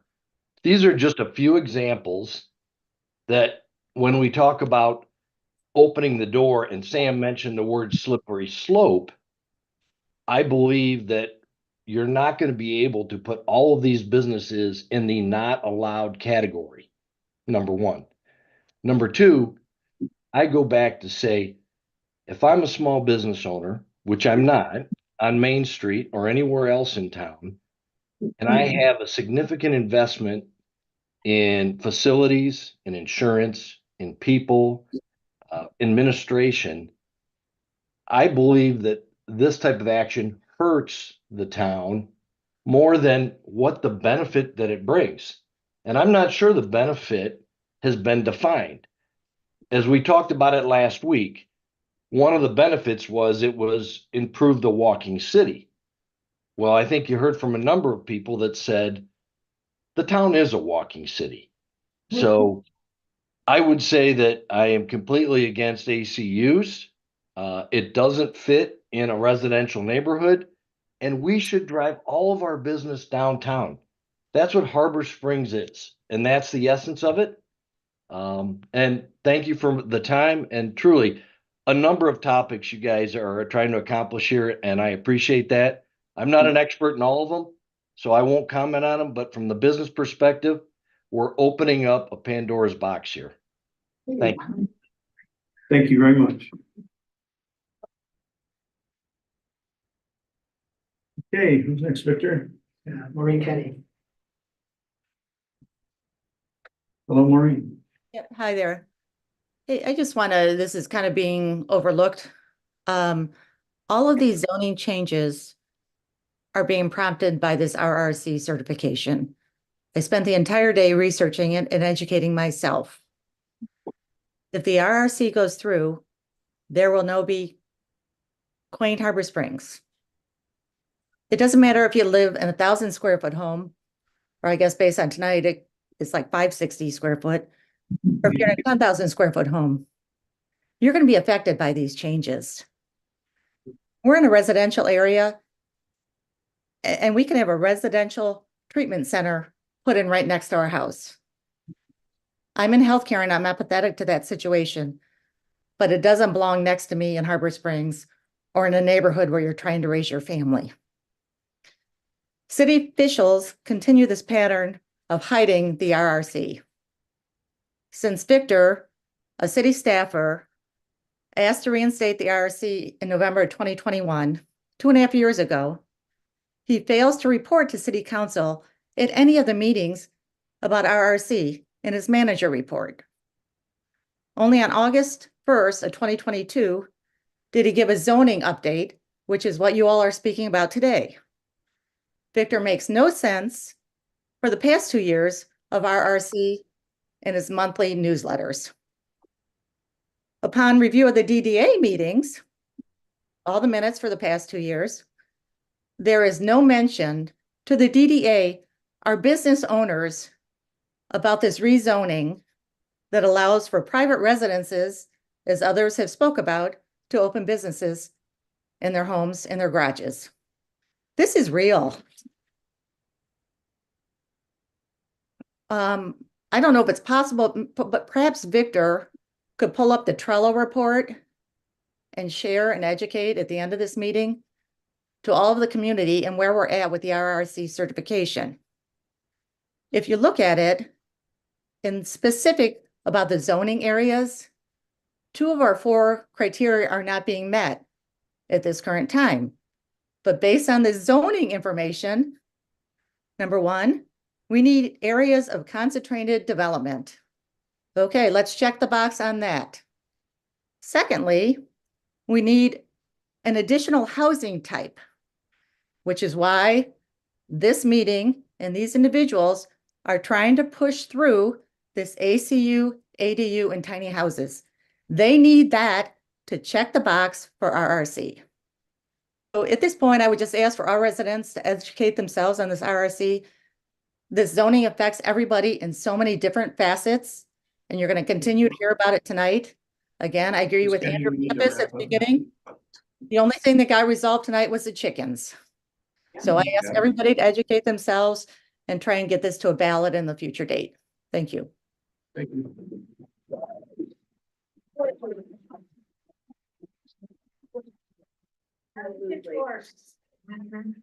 Okay, who's next, Victor?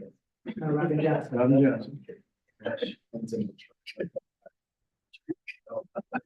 Hi, everyone. Robin Johnson at 440 West 3rd Street. First of all, I am so grateful for the participation from the community in this issue. It's been overwhelming, and it's really nice to see it. And I hope that community members continue to stay involved. I'm also glad to have noted that the Planning Commission did acknowledge the need for City Council to actually pass a law before they attempt to enforce it. That was good to hear. Mainly, I want to say I agree with everybody else who has stated their objections prior to me, all the people who are ahead of me. I'm really concerned with the loss of green space that this plan foreshadows. Duplexes, triplexes, ADUs, ACUs. overbuilding every single lot just so you can collect taxes from them. We'll take away what is the beauty of this town. I would like to see these very limited. I don't want to have everything look like the cottage company. I don't think those are the bee's knees. I'm not so thrilled with them. They're beautiful houses, but they also don't have a lot of green space around them in many cases. I do agree that the chickens were a red herring. We predicted a long time ago that you would just say, okay, we'll give in on the chickens. The chickens were a complete red herring. Nobody really is going to end up having chickens, so it's pretty much a non-issue. It's the only thing that you have changed after all the comments against all this. Only thing that changed was the chickens, which is a not complete non-issue. One of the items you mentioned that you would notify neighbors, I think it was for the ACUs. What's the point of that if you don't listen to the citizens, residents, and taxpayers? There's absolutely no point. You have not changed one opinion except for the chickens. So I hope, I'm against really all of this, the RRC, all of that. I'm against all of everything at this point because I don't think it's necessary. And I don't think it'll make Harbor Springs a better place. Thank you. Thank you.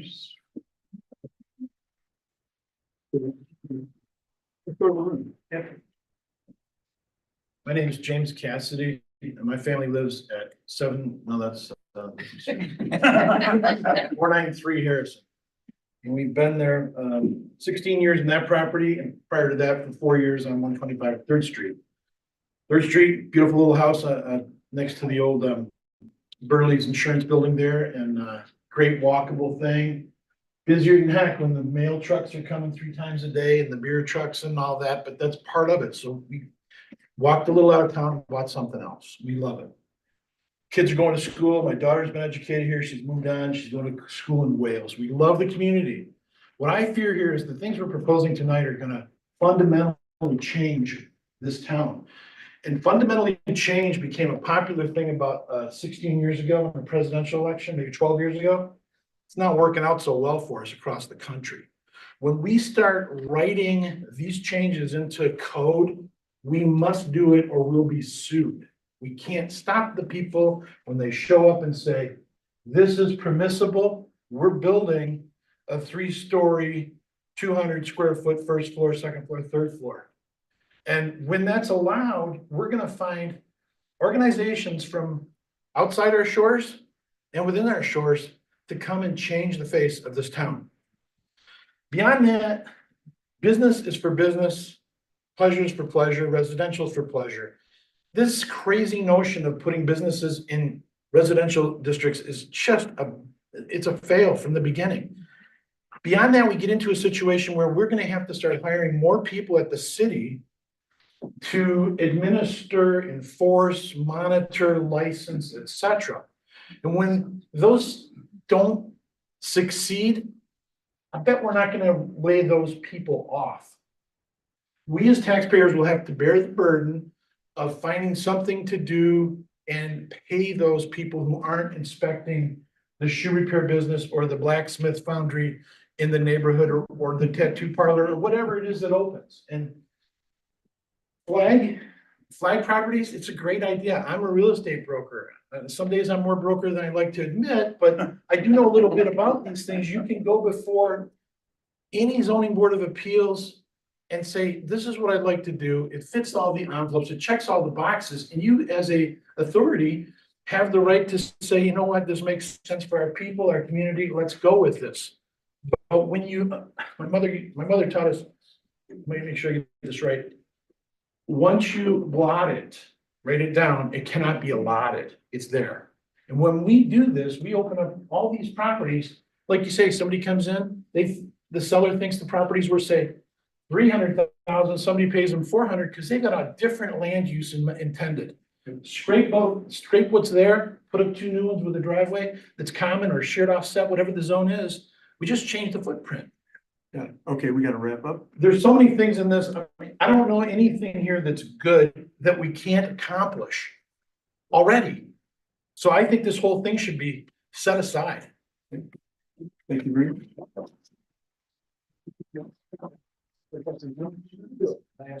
Yeah.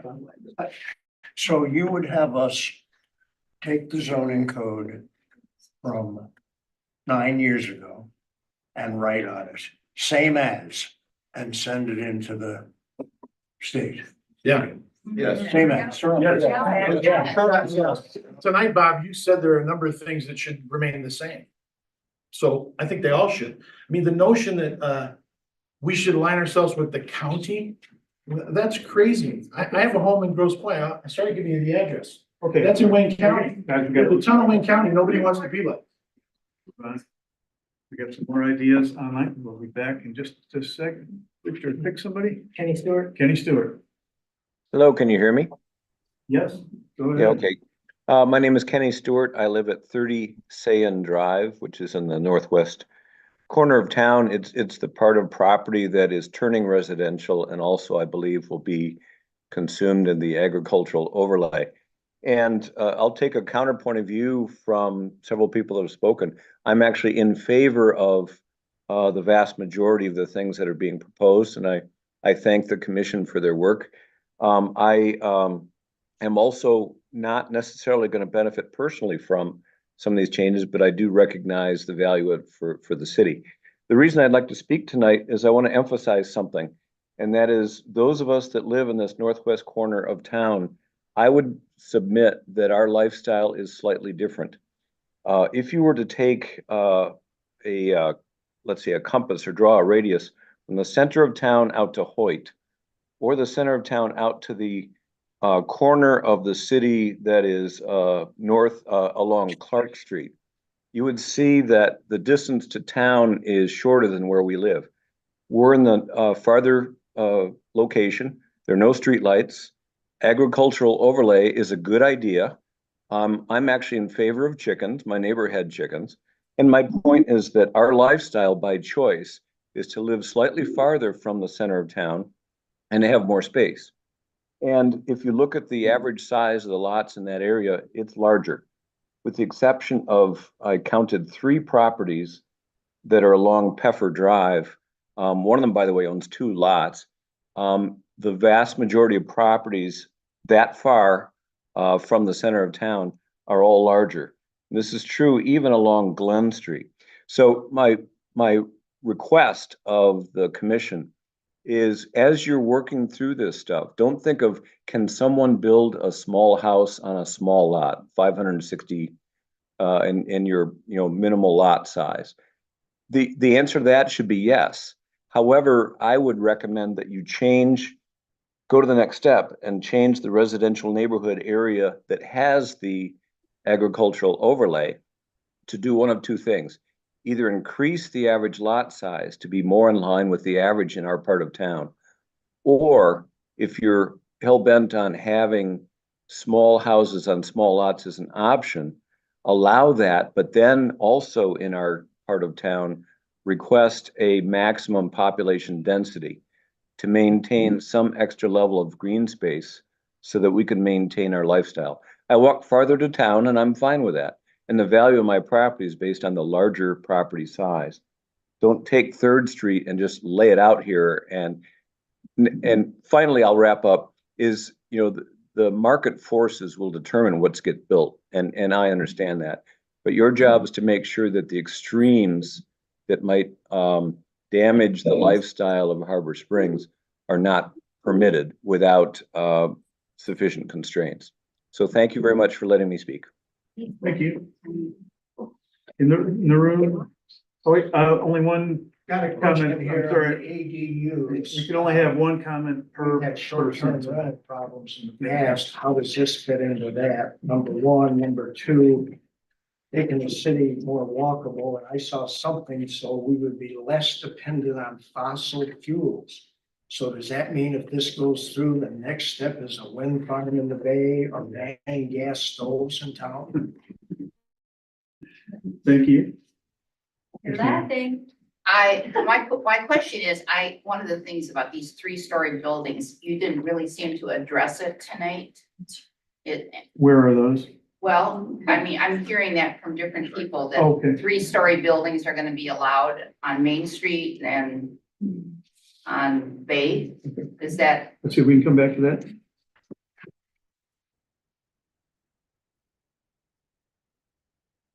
All right, let's go back to Zoom. Tim Patton. Hello, Tim. Thank you very much. Yes. Address 251 East Bay Street. I share largely all the sentiments that have concern here, and I really just wonder, where did this come from?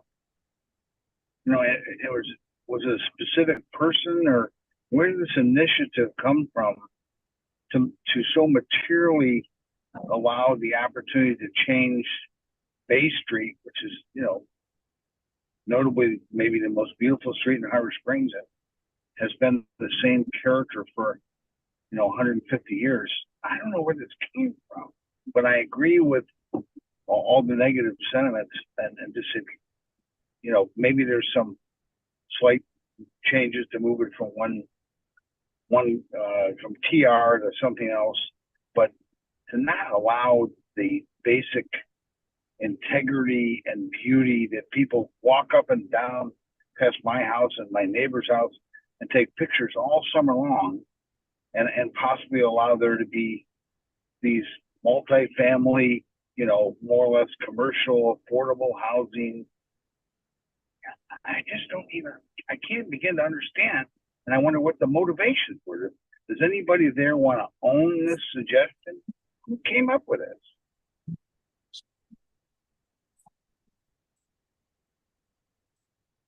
Thank you. Thank you.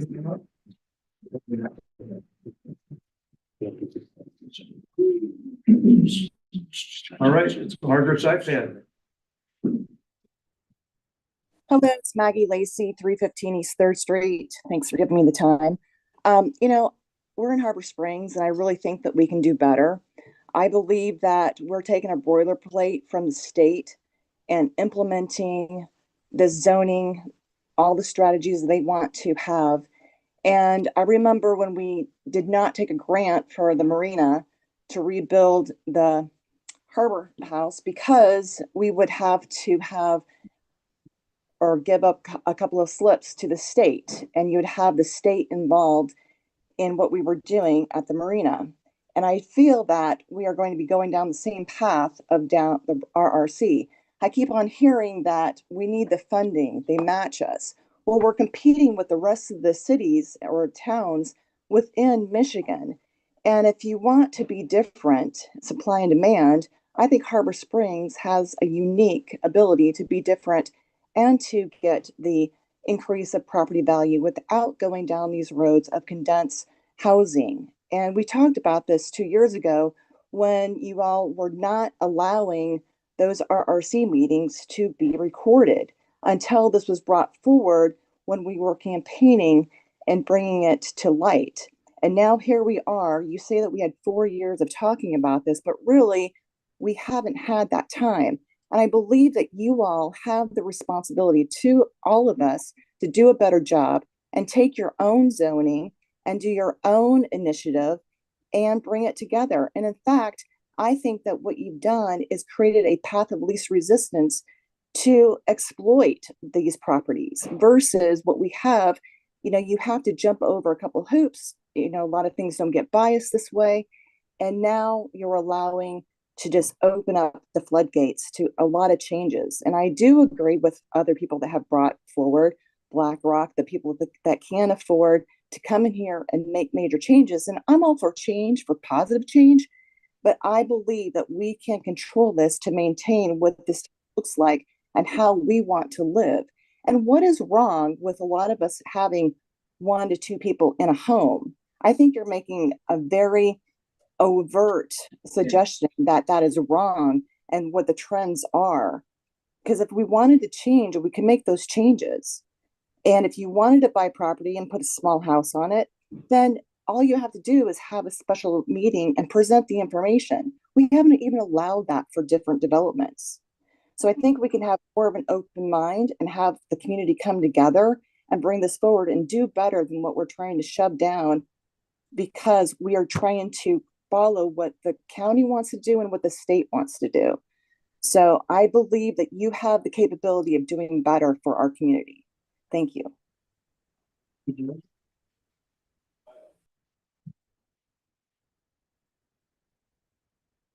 Okay. Yes, sir.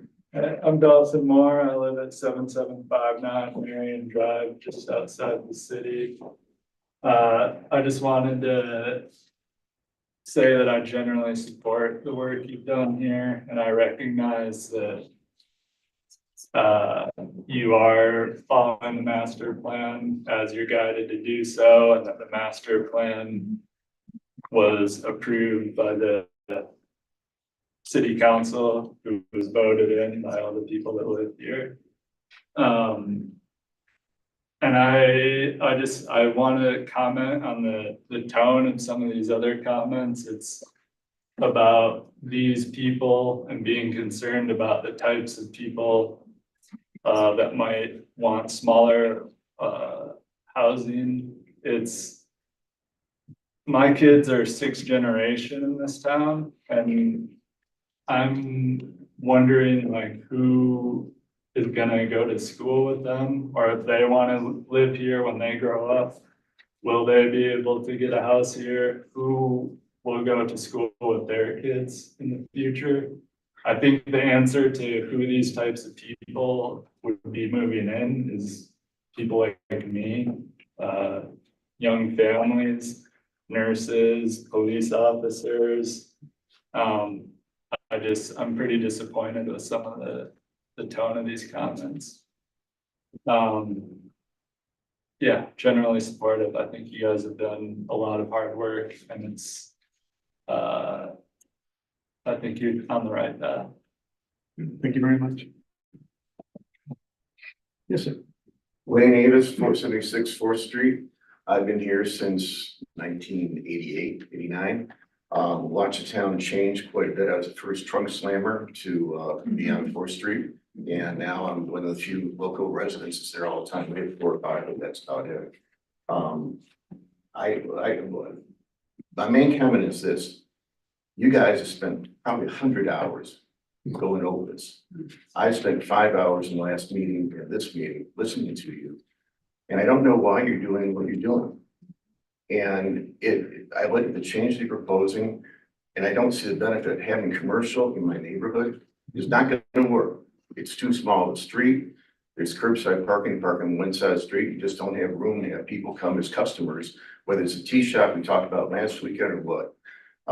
For making, mini houses and all this other stuff. If I'm gonna run my real estate business out of my bedroom, I can do that. You can't stop me, and no one's coming to my place. You never know. So running a commercial operation is different. Everybody's gonna know because you have to have customers coming to you. I just don't know why you're doing this. Done. Miranda 651 2nd Street. I think everybody picked up pretty quick on here that the capitulation of the red herring on the chickens. So thank you for throwing us the ball there, I guess. But just real quickly, I just would like to state here that first of all, that everything was supposed to be to help for affordable housing. Absolutely none of this is going to help anybody with affordable housing. I'm going, as Maureen Kenny said, everybody goes, what is driving this? It is the redevelopment ready. These are all the accreditations that come out of the best practices that I have right here. I'm reading all the checkoff boxes when they're not giving us the copies of these. This is what you should be having us look at is the accreditation. And I have heard through the DDA that we are 75% accredited. I have a feeling this zoning push through would give us full accreditation, which puts us under basically one state rule. We would be zoned like every place in Michigan. So, and by the best practices. The master plan had to go by the best practices. That is the playbook, folks. Real quickly, I talked to a woman the other day on Lake Street, and she said her only security is knowing that when the taxes go up because of the infrastructure that this is going to cost, Her only security is I can sell my house, my tiny house, for $250 in 5 minutes. So you will force out old-time, long-time, tax-paying citizens so you can bring in people with less money, or the developers can gobble up their houses. And as far as Blackstone, these people are waiting around the city with venom dropping from their fangs to get in here. Think Traverse City, think Charlevoix, think Subway. It's all gonna be on Main Street. It's gonna be signage. It is happening, folks. And if this Pandora's box is open, we will never close it. We'll never go back to the way we were. And the previous city manager before Victor, Tom Richards, he educated himself on the RRC. And I have to read this, and made a strong recommendation to then city council to not engage. And it's intended for rusted communities and blight or low income. That is not us. The then city council wisely took his recommendation and did not join. His biggest concern was that it zones every community the same. And I quote him, "If Harbor Springs engages with the RRC, it will drastically change the landscapes and the freedoms that you have come to know, love, and enjoy." We do not need redevelopment. It's in the name, redevelopment readiness. So this city manager has mentioned at one time that RRC is a membership we can get out of at any time. And I am recommending that all of you as taxpayers, you join with voices. We lock arms and we all say, get us out of the RRC, return the rights of the taxpayers rightly back to us, instead of the dictatorship under one state rule of this best practices RRC. If this zoning proposal is not abandoned and continues to be forced on us, I personally, and there is a movement afoot who will exercise their civil rights as a voting taxpayer and will sign a legally prepared petition that will demand that this entire zoning proposal be abandoned, or it becomes a ballot initiative or a lawsuit. And if this city can handle one more lawsuit, I mean, seriously. Thank you very much.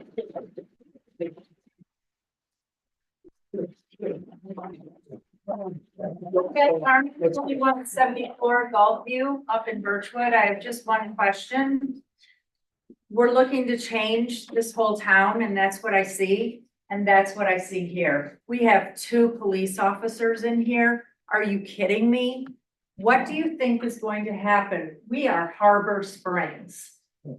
Thank you. Yeah.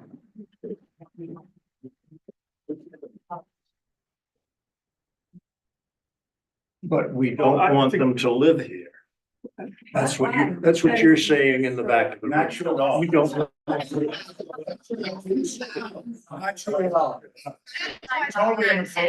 Yeah.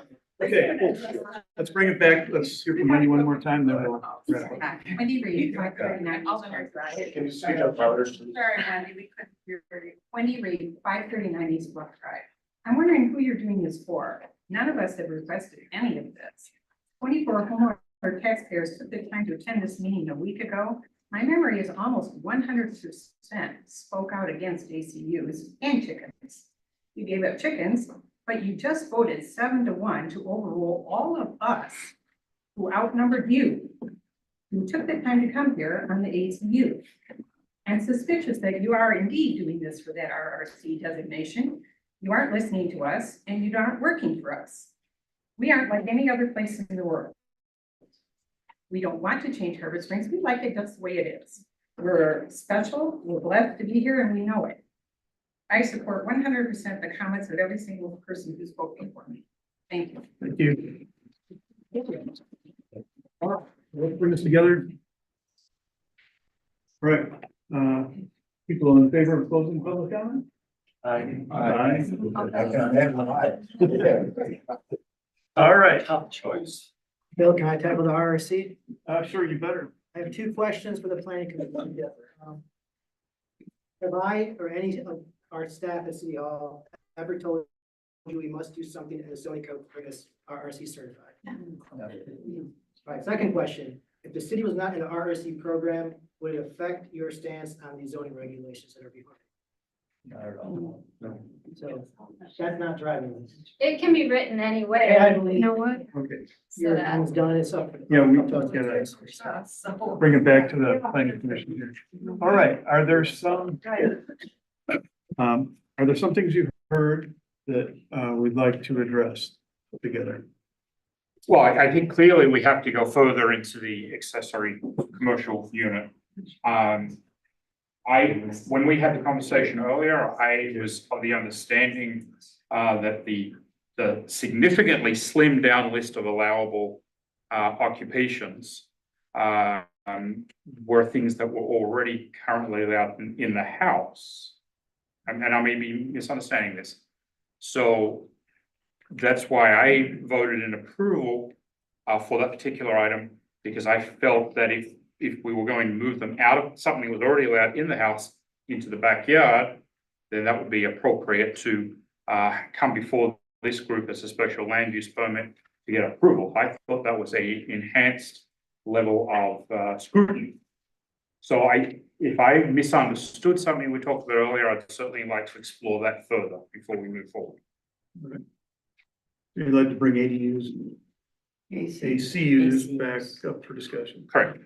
I still think there's some misunderstanding about it in the public, because we did explain that we didn't just change where chickens were allowed, but we also, excuse me? We also cut out a lot of the uses that we heard pushback on for the ACU, which were the retail uses.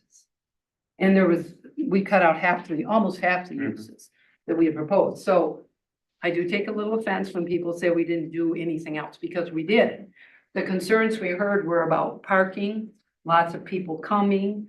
And now we're saying you can be an architect, you can be a lawyer, you can do a counseling session, many of them that are already being done at home occupations, and also behind the scenes in people's homes, as we hear every time this comes up. So I think there's still a lot of misunderstanding about the ACUs in the public eye. And on that subject, I think.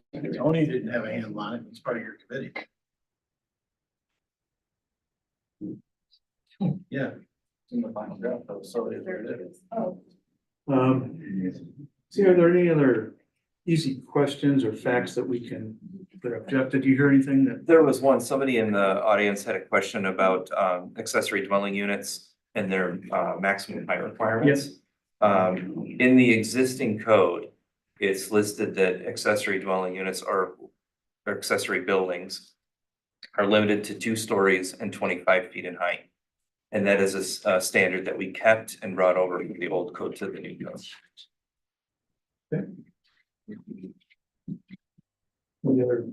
What about 3-story? Three-story buildings? Yeah. That's well, that in the central business district in the old code, we had a limitation on the story height and the overall height. And I think throughout our discussion at the committee and from looking at other communities, it's not normal that communities have both a story height limit and an overall height limit, and that they have one or the other. And so we opted to keep the height limit and remove the story height limit so that we didn't create conflicting situations. This is in CBD. That's in the central business. Central business district only, so no. I'm saying 3-story homes, no. Anyway. So the same height across the board as exists right now. John, did you hear anything else? Yeah, I think the one thing, again, I think there's a lot of misunderstanding about RRC. But I would submit to the planning commission that your current zoning ordinance already meets RRC requirements. For zoning. For zoning. Yeah, it already meets it. So even if we weren't doing the new ordinance, the existing ordinance meets the best practices that for the RRC. Yeah. So I guess to clarify, to piggyback off that, people have been asking, why are we doing this? So our master plan was created in it was updated in 2014. It has to be updated every 6 years. We were late in updating it, so we finally got around to it. A 2-year process from 2020 to 2022. Updated in 2022. During that time, council and the planning commission said after we update our master plan, we want to get our zoning code updated to line with the master plan. That's what's driving this process, and that's what's generally your zoning code has to, for state law, you cannot create an ordinance that doesn't have a basis in the master plan. The master plan should be not just the guiding, but the overarching guide for what your zoning code says. So to create zoning code, so basically just to back up there, the master plan was updated, and then the planning commission, city council said our next task is to get our zoning code aligned with what our master plan says. And that's what's driving this process. And I think the other thing that maybe has got lost in the interpretation is that about 75 to 80% of the new code is actually the old code reorganized. Because the previous code that we're operating under is very hard to read, and it's got conflicting sections throughout. So what we did is we took the current code and reorganized it and put it into appropriate chapters. And then we added some additional regulations to the ordinance, but it's not the new ordinance is not completely all new. It's a lot of the old ordinance in a reorganized format, so it's easier to use.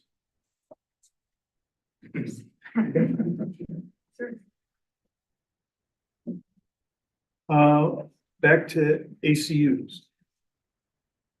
Another chance to consider.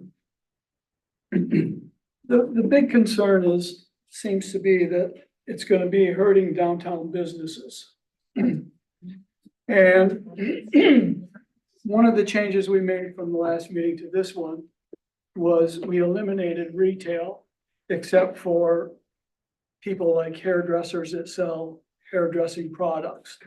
So basically, it's very small businesses that are already being operated in the home. We're not opening up clothing stores, we're not opening up antique stores, anything that's gonna compete with downtown. These people are not gonna be putting downtown businesses out of business because they have high rent. These people are putting big bucks forward to build these properties. And so instead of paying a monthly rent, which actually they probably will with the mortgage, they're laying out money to build a building, to be an architect, a hairdresser, beauty salon, whatever, that's very low traffic and very low parking. So I think that is one of the big misunderstandings that's happening here. These are very small people already doing business in their homes, fixing screens. I don't know. There's a lot of things going on in town. Tax accountants, tutoring, little things like that. We're not inviting Walmart to move into a little house. They're not gonna be in disrepair because they have to be operated by the property owner who lives on the property. So if they go out of business, they have a ADU instead of an ACU. And they're not gonna let their property run into the ground because it's gonna hurt their property values. So those are the problems that I was hearing, and I think that is my answer to that. Tony, I have the uses on the screen here that will revise. You want to take a look at those? And then I guess the question here is if the planning commission wants to revise any of those.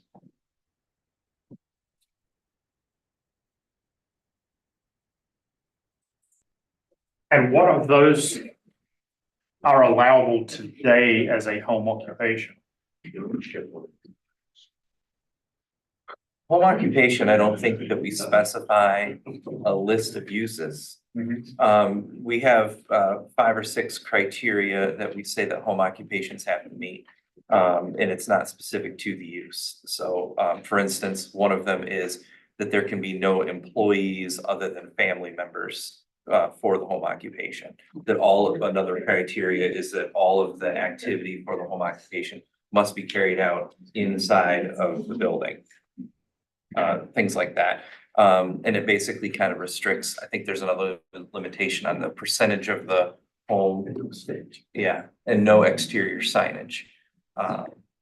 So this is a little bit different. We've specified some of the categories or items that can be done for uses in the ACU. So more restrictive than a home occupation in that regard. So the ACUs are more restrictive than the With- in-home occupation. With regard to uses. With regard to uses. But not with regards to structure and location.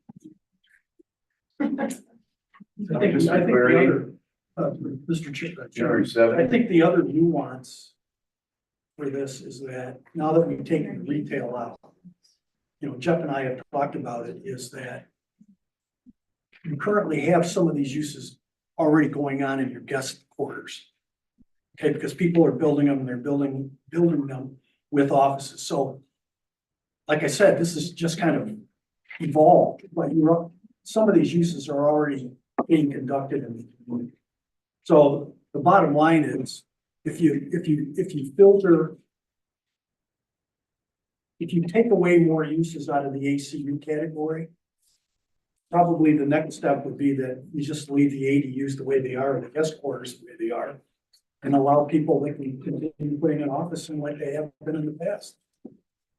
So I think 7 is a concern for folks that we're hearing, because that's what's, I think, when people say opening up the Pandora box, I think it's number 7 that's doing that. The reason we included that, we had some discussion, there was somebody that asked about a screen repair business or some other small, you know, scale things. And we didn't want to limit it to specifically just the things on the list in case there were some really small scale businesses that we felt would have minimal or zero impact on the community, that wasn't directly on the list.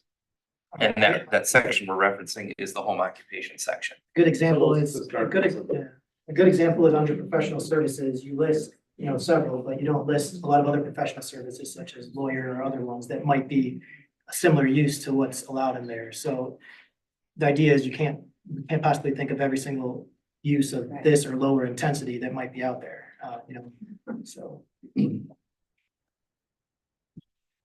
I'm still coming down on the fact that this is more regulation. I understand there's potential protection for neighbors by having to go through special land use, but I just think we don't need this additional level of regulation, and that let's let nature take its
Yeah, I mean, I think clearly we've got to listen to the feedback we've received. The unfortunate thing, as Victor pointed out, is that puts us in a position of the current default position opens us up to more uses than what the proposed text was. And it removes the requirement for the special use permit that would provide for resident input. But clearly we've heard from the community, so I would support removing that altogether and going back to the default position right now. Well, I think, I'm hearing what Bill, I'm hearing what you're saying. understand it. I understood it the first time we talked about it. But, you know, feedback, a lot of feedback we're getting though is just erroneous and it's just bloody wrong. You know, a lot of stuff we're hearing just isn't correct. It's based on misinformation, whatever. Show us the I'm facts. considering these things. However, and, you know, but I will follow the lead on this, that, if you want to put it to this side for a period of time and revisit it. I don't think.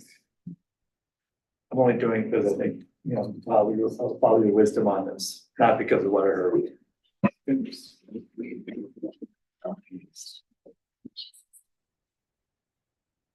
Nancy? Well, I'm very hesitant because really what we're saying is that just go ahead and do it behind doors and we'll Yeah. ignore our rules, which I don't think these folks really want us to ignore certain rules that we do enforce. We're saying, go ahead and do it in your home or in your guest cottage and we'll just close our eyes to it because we're getting pushback from a lot of people.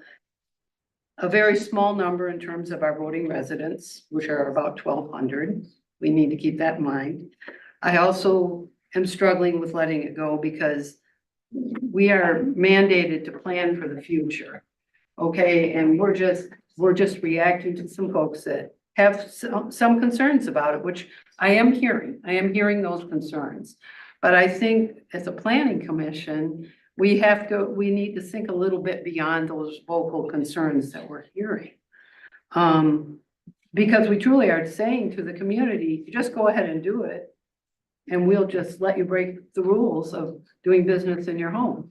Instead of having something in place that gives neighbors some input. So I'm gonna struggle with it. I'm not gonna die on the hill on it, but I don't think it's the right choice. Barry, what are you thinking?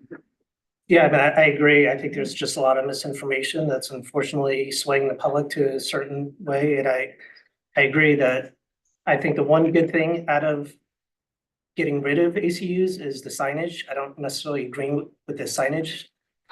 But I think it'll kind of cheapen the way things look in the community. But other than that, I think it actually makes a lot less regulations by getting rid of it. And it's unfortunate, but I definitely support if you want to table it and kind of readdress it when we can kind of get more information together and kind of either teach the public what we were coming from and just have more time on it and not kind of stop some of these other things and push through. So.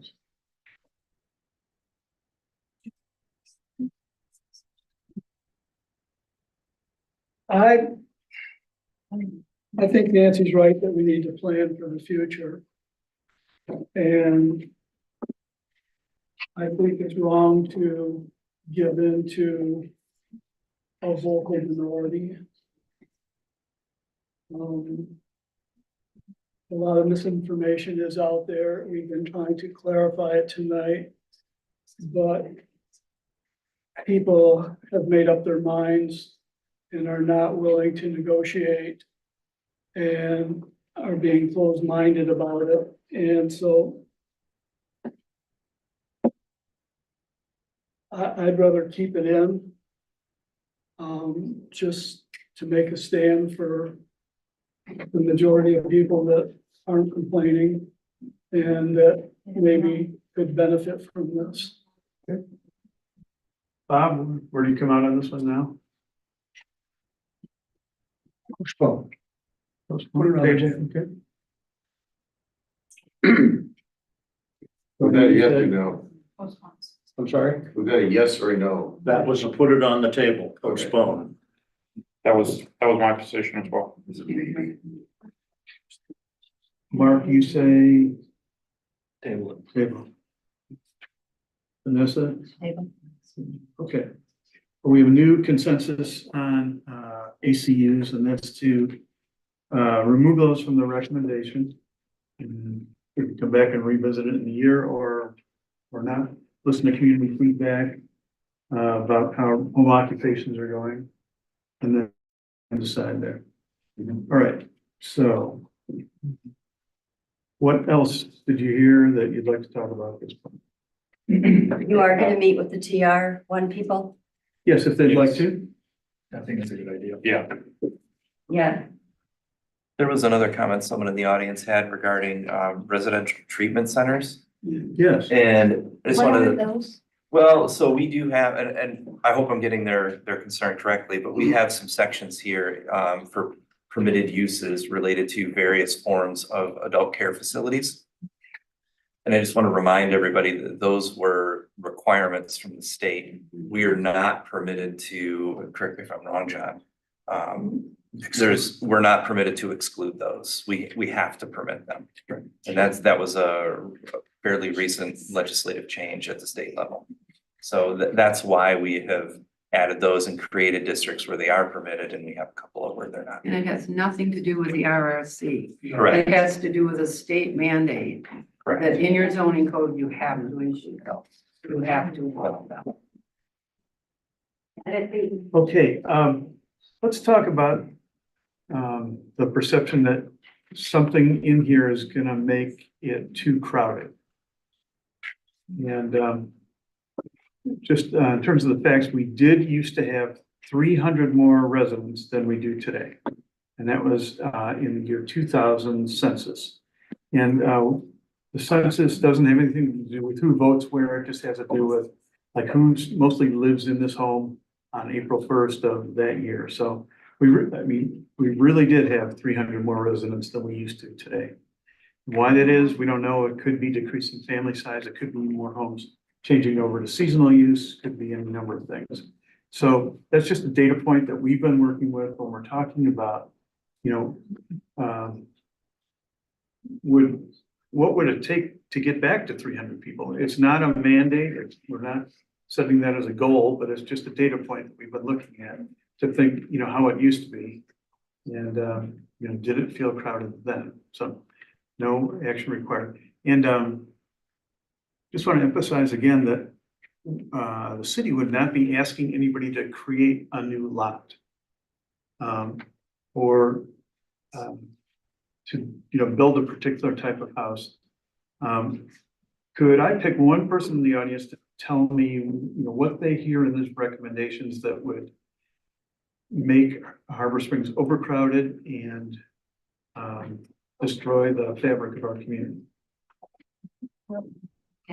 Brenda. Well, just condensing these lots, all it takes is one lot, for instance. Condensing, I don't understand what you're Okay, talking I'm sorry, splitting them, and then you can split them and make them smaller. down to a certain size, right? Okay, yeah, but for instance, let's just say even on Lake Street, if somebody like I talked, the friend she said on that neighborhood, that's a prime target. For a developer with a lot of money, that's chump change for them. They could pick up 2 and 3 of those houses. They could split it into 9 and do whatever they wanted. It's condensed stacked housing any way you slice it, the flag lots, the people could go down and then you could put 3. I could do right now probably 2 behind my house and run a driveway back there, and that's tight. Okay. Sure. So I grew up in Aspen and it's unrecognizable. There's only a few buildings that are left that I remember when I was a little girl. And we made lots and lots of decisions with the zoning people. And the size of the buildings that went from lot lines to lot lines. And it changed it completely. And so that's part of the thing. Could you tell me exactly what in the proposal would take us in that direction? It's just the start of allowing accessory buildings, getting rid of green space, like Robin Johnson said, getting rid of trees, putting in the buildings and bulking up the buildings. That's the way it feels. Yeah, I'm just trying to observe that right now. We have setbacks that are proposed, which are very similar to what we have today, so Right. I don't see how that takes away green space. We Well- do allow accessory buildings, 2 accessory structures per lot today. That's what we're allowing in the future. So I don't see exactly where the proposed code makes less green space and more building footprint. Well, okay, so if someone that has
lot, you can do more, but you can do that now. There's nothing we're saying today, we're using some different terms, we're trying to give more options. But there's not gonna be this huge densification, because we're not changing what's going on right now. The same rules are applying basically.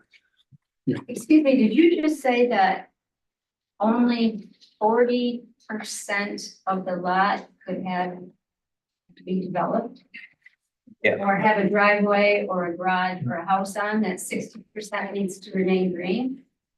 Is that what So you said? in our existing zoning code, and I guess I should specify, it's different between commercial properties and residential properties. Just residential.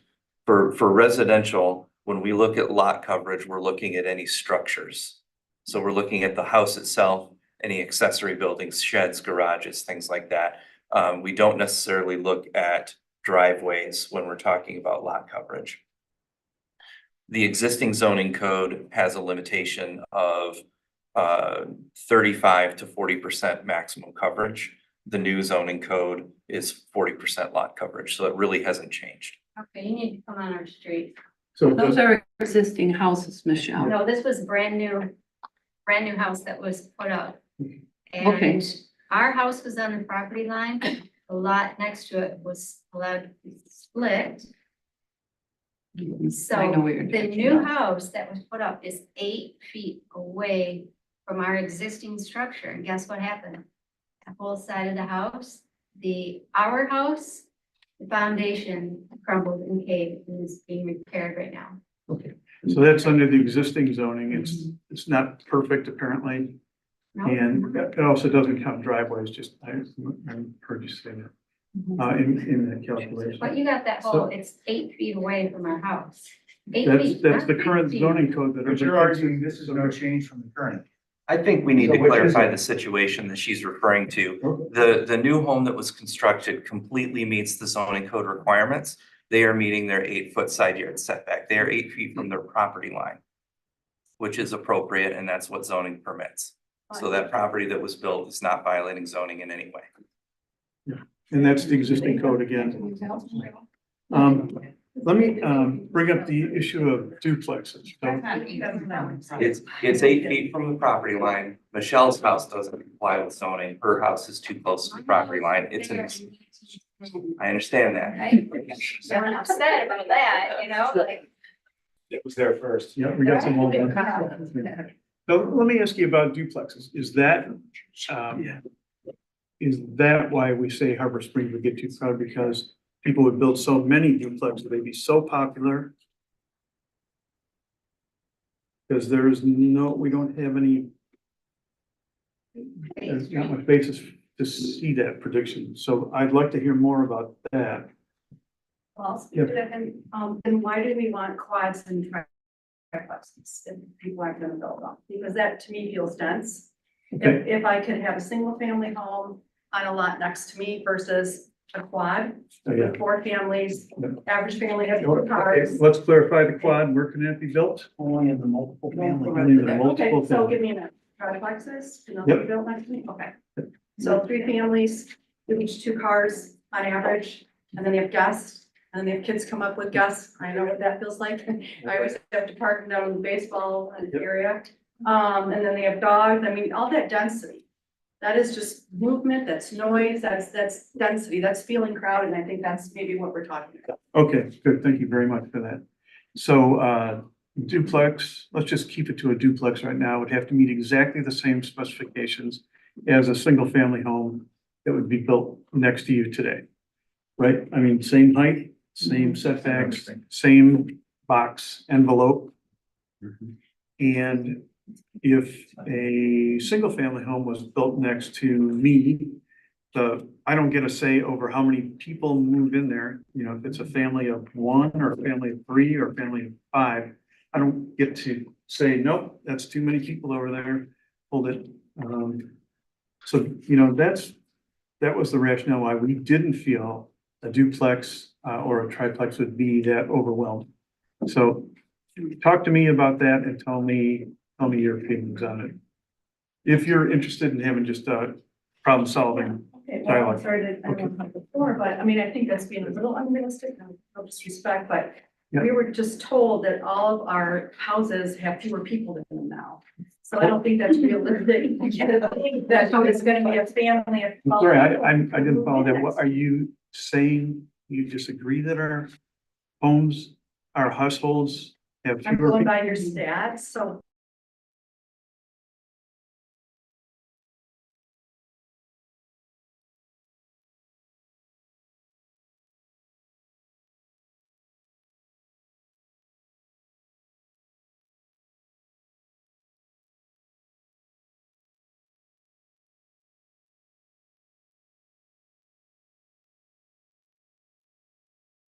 movement, that's a lot of density, All right, and I didn't see in the pictures any garages, so I've asked before, I'm not sure where those cars are gonna park. Yeah.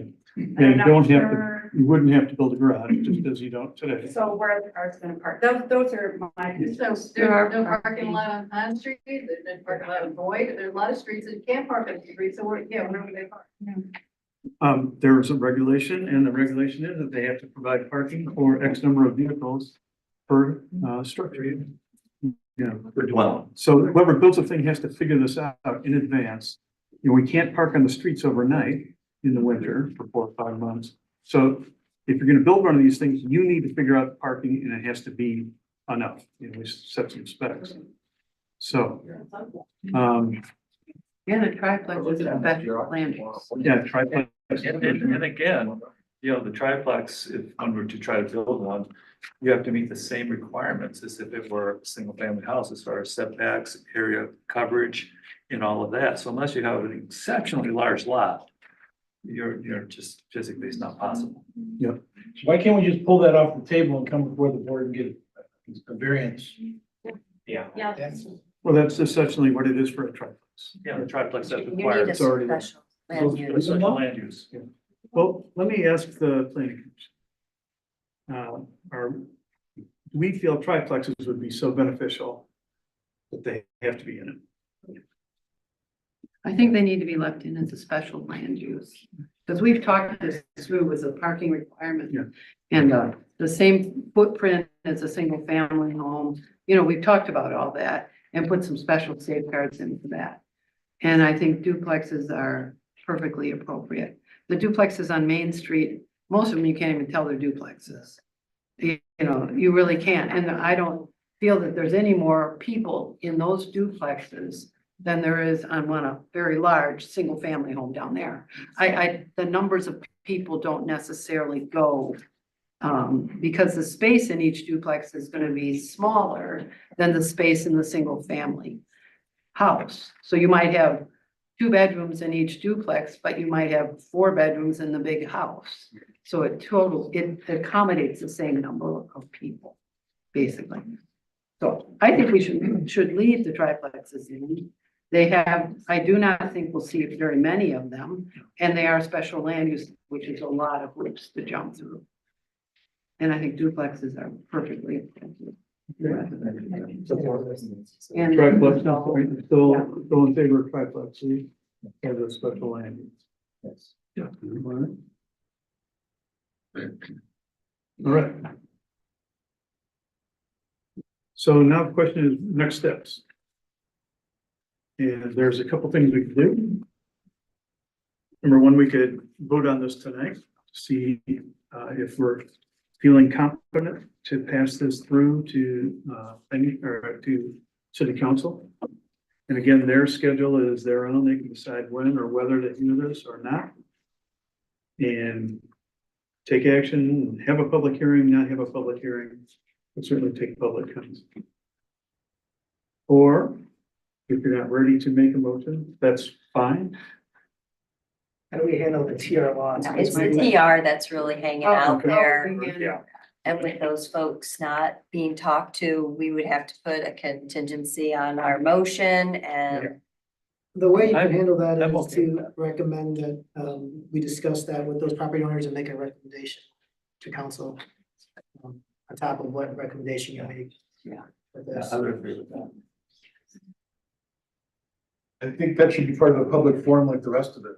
Not all of these things affect every one of us or individually or as the several body or joint body. So that one should be treated the same. It should be open in the sunshine with this affecting on it.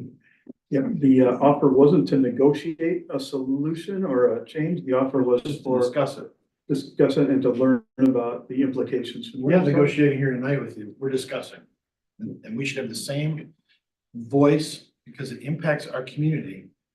The same as the rest of these. I'll take that point. Yeah, Well, I'll better bring it clarify back. that, Bill, I'll clarify that, a staff member, can discuss any of these proposed changes with any resident, outside the public forum. So why wouldn't you keep it public, Victor? I've probably had a couple dozen people talk to me about all these zoning changes, so should I make, Why would you not have? so should I make, let me ask you a question, should I make every telephone conversation I have with someone I'm public? not asking for a telephone call. This is the same exact situation, this is the same exact situation where we're trying to learn their specific concerns and to report back about that, so that I don't see how Just that. because the residents in one district want something, it doesn't mean it's good for the whole community. That's absolutely true, that's So why, that's why it should be public. that is why, when it be discussed at council, it'll be open in an open meeting. Or if it comes back to here. Victor, what I said was, why isn't this body treating that issue, the TR is what it's called, transitional?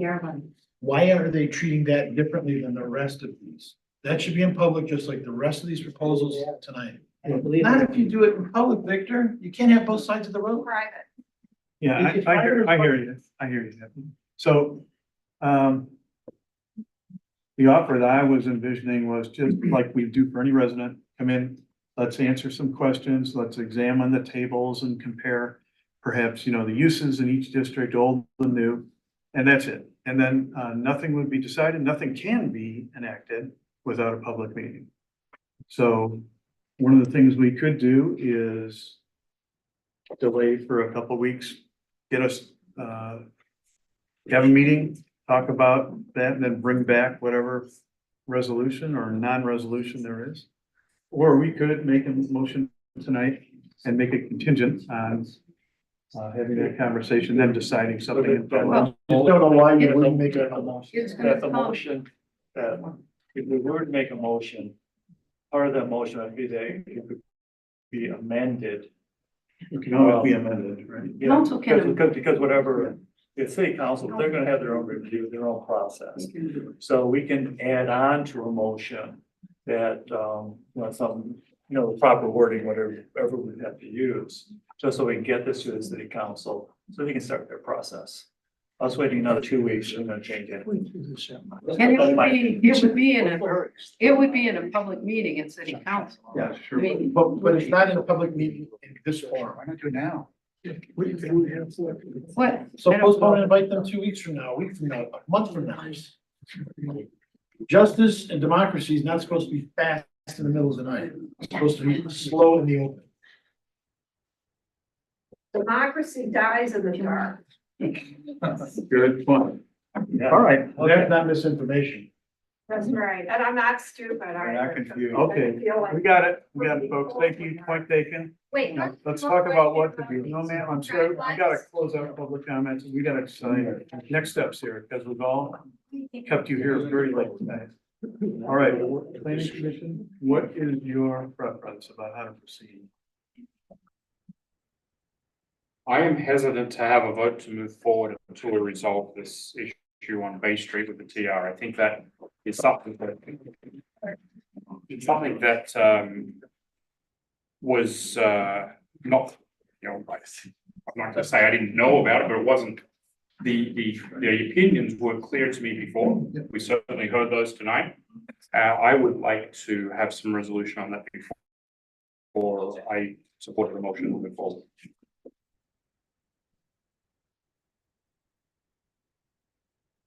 I would argue the counterpoint. Okay. Because of that. Because I think the same discussion will happen, you know, as far as if there's something that's got to come back to us, you know, we'll hear about it, you know, let's have a bill, with staff, talk with people in the PR district. It's not much different than us gathering information that we have all along, we like staff, so they provide us information. Council is So, making it, they can send it back to plan. I mean, that. Could you say that louder? Yeah, if council isn't, if the staff and whomever has a conversation about the TR with the folks that are, you know, involved in that, or if they want to ask other folks, whatever. If it comes to council, in council, it will be a public meeting, it will be open, that discussion can happen there. And if council's not comfortable making that, they can send it back to planning. Am I right over there? They can send it back to planning to say, you guys need to weigh in on this. We don't feel comfortable doing that. So there's always that avenue. It just depends how many more public meetings you want to have. This. On- zoning Yeah, on the recommendation. And Tony, why would you feel uncomfortable if it was council's Guys, businesses. venue to have the public meeting and hash it out? Why, to me, this is a big enough issue that I think we should have another look at it as this group. That's my personal opinion. Well, this is the section you're talking about, which is.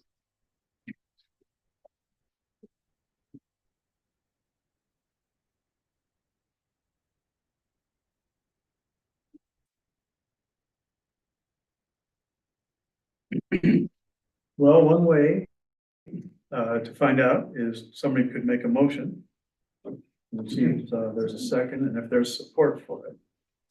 Or we could just decide if we want to delay, we can delay, but I'm fine either way. Could you split off the TR issue from the rest of the proposal? We're wanting. And just consider them separately? I think it will achieve the same effect. Were we to go ahead tonight and then if council or we were to modify the recommendation, that's fine before they got that. I would make the motion that we recommend to city council the draft zoning ordinance with a provision that the only thing that's not fully outlined is the TR district, and let them know that they may be amended. I'm not sure how it would be amended, I guess, that, is there a mechanism for that? Yeah, the map would be. The map would just be amended. That's pretty straightforward process, right? You can make a recommendation to council to look into whether the TR district should be amended from the CBD as it is currently. Okay. And sorry, Can you say CBD that as louder, proposed. Yeah, you can make a recommendation to council to explore amending those, I think there are about 11 properties that were transitioning from TR to CBD, and ask them to look into amending whether or not they should amend the map for that purpose. That's probably gonna come back to us then. Well, that's okay if it does, but meanwhile, we've gone forward with the rest of the information. And the AGs. No. Let me make a suggestion. When we submit this to city council, let's make sure that it's got a nice bow on it and it's ready to go. I think it would be, we need to have a meeting with the TR. Some of the property owners are seasonal. We'll talk about what the zone map is gonna be. And then my recommendation would be that the planning commission hold a special meeting with the only topic on the special meeting is resolution of the TR district. So we don't have to go back through all of the comments that we've already heard through the 2 public hearings of this evening. Then can I amend my motion then to that?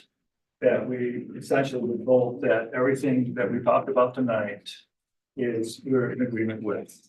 That it should go to the city council. And that we'll have a special meeting just to discuss the TR issue. Period. So we don't have another 3-hour meeting. And the reason why I'm suggesting that is we don't know how the TR is gonna get reconfigured. So it may take some other revisions to the zoning code. And so I'd rather have the planning commission understand everything that, whatever the results are, I want the planning commission should be on board with it before it goes to council. Yeah, that's reasonable. Yeah. Okay. So we would be looking at, are we just looking at a motion for setting a date for a special meeting? Special meeting. But also that we have agreed to what we discussed tonight, that we're in agreement that it will go to city council. No, we have a vote to find out if it That's is. not what they're saying. That's what I'm saying. Sorry, can you say that one more time, to be clear? I'm saying that we said we're in it, that we say we're in agreement with what we discussed tonight, that the existing or zoning draft can go to the city council. And the only outline, the only issue we have is the TR district. We'll set a special meeting for that. This will allow us to not have to repeat everything we've already done, just focus on the one issue that came up tonight that we didn't know about for as the TR district.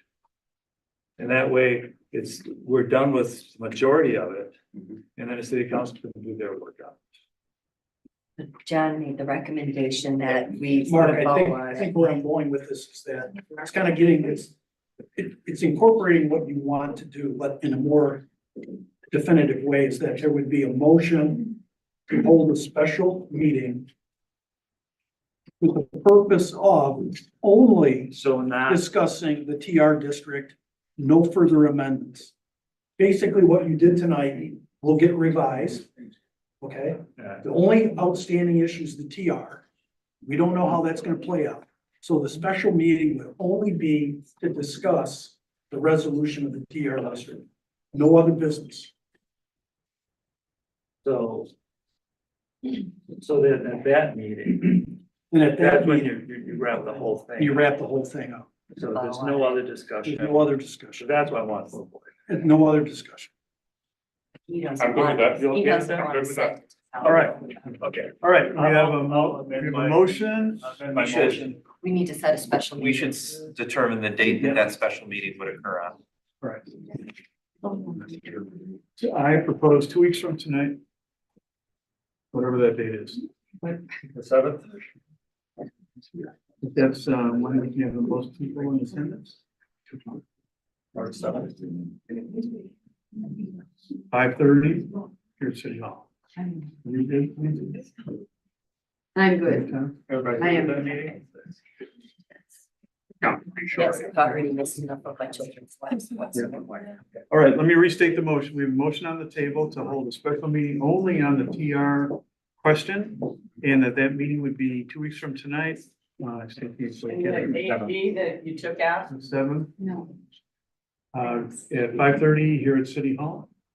And, John, in the meantime, that's the motion. So let's dispense with that. So we have a motion, we have a second. I'll second that. Let's do a roll call on this, Jeff. Absolutely. Rick Tarczynski, Yes. Vanessa Warren, Yes. Bob Thoma, Yes. Tony Johnson, Yes. Bill Mulder, Yes. Mark Boudet, Yes. Barry Lustgarten. Yes. Nancy Rundell, Yes. motion passes. All right. Great. You know what the next steps are? And are there any other members? Will we adjourn tonight? Yeah. Question would be, at the special meeting, so did you work on overnight? You all good to see you. Yeah. Let's leave that up to John and to see if they can prepare a recommendation. Bill? Yeah, I Yeah. can't hear. Oh, okay, okay. I can't hear, I can't hear. Yeah, hi, pardon me. We're still having a discussion. I think we're wrapping up, but. Hey, Mark, can you ask that again? I couldn't. Sorry. I couldn't hear what you were saying. I just want to make sure that we have information to discuss at this next meeting. That we've got, that there is information. So that they'll have some Staff. kind of meeting before. Yeah, that's all gonna happen. Prepare some information or some ideas. Just so we'll know what we're talking about, and what Yeah. we're deciding, so it can be efficient. Yeah. Yep, thank you. All right, then, this meeting is adjourned. Thank you very much.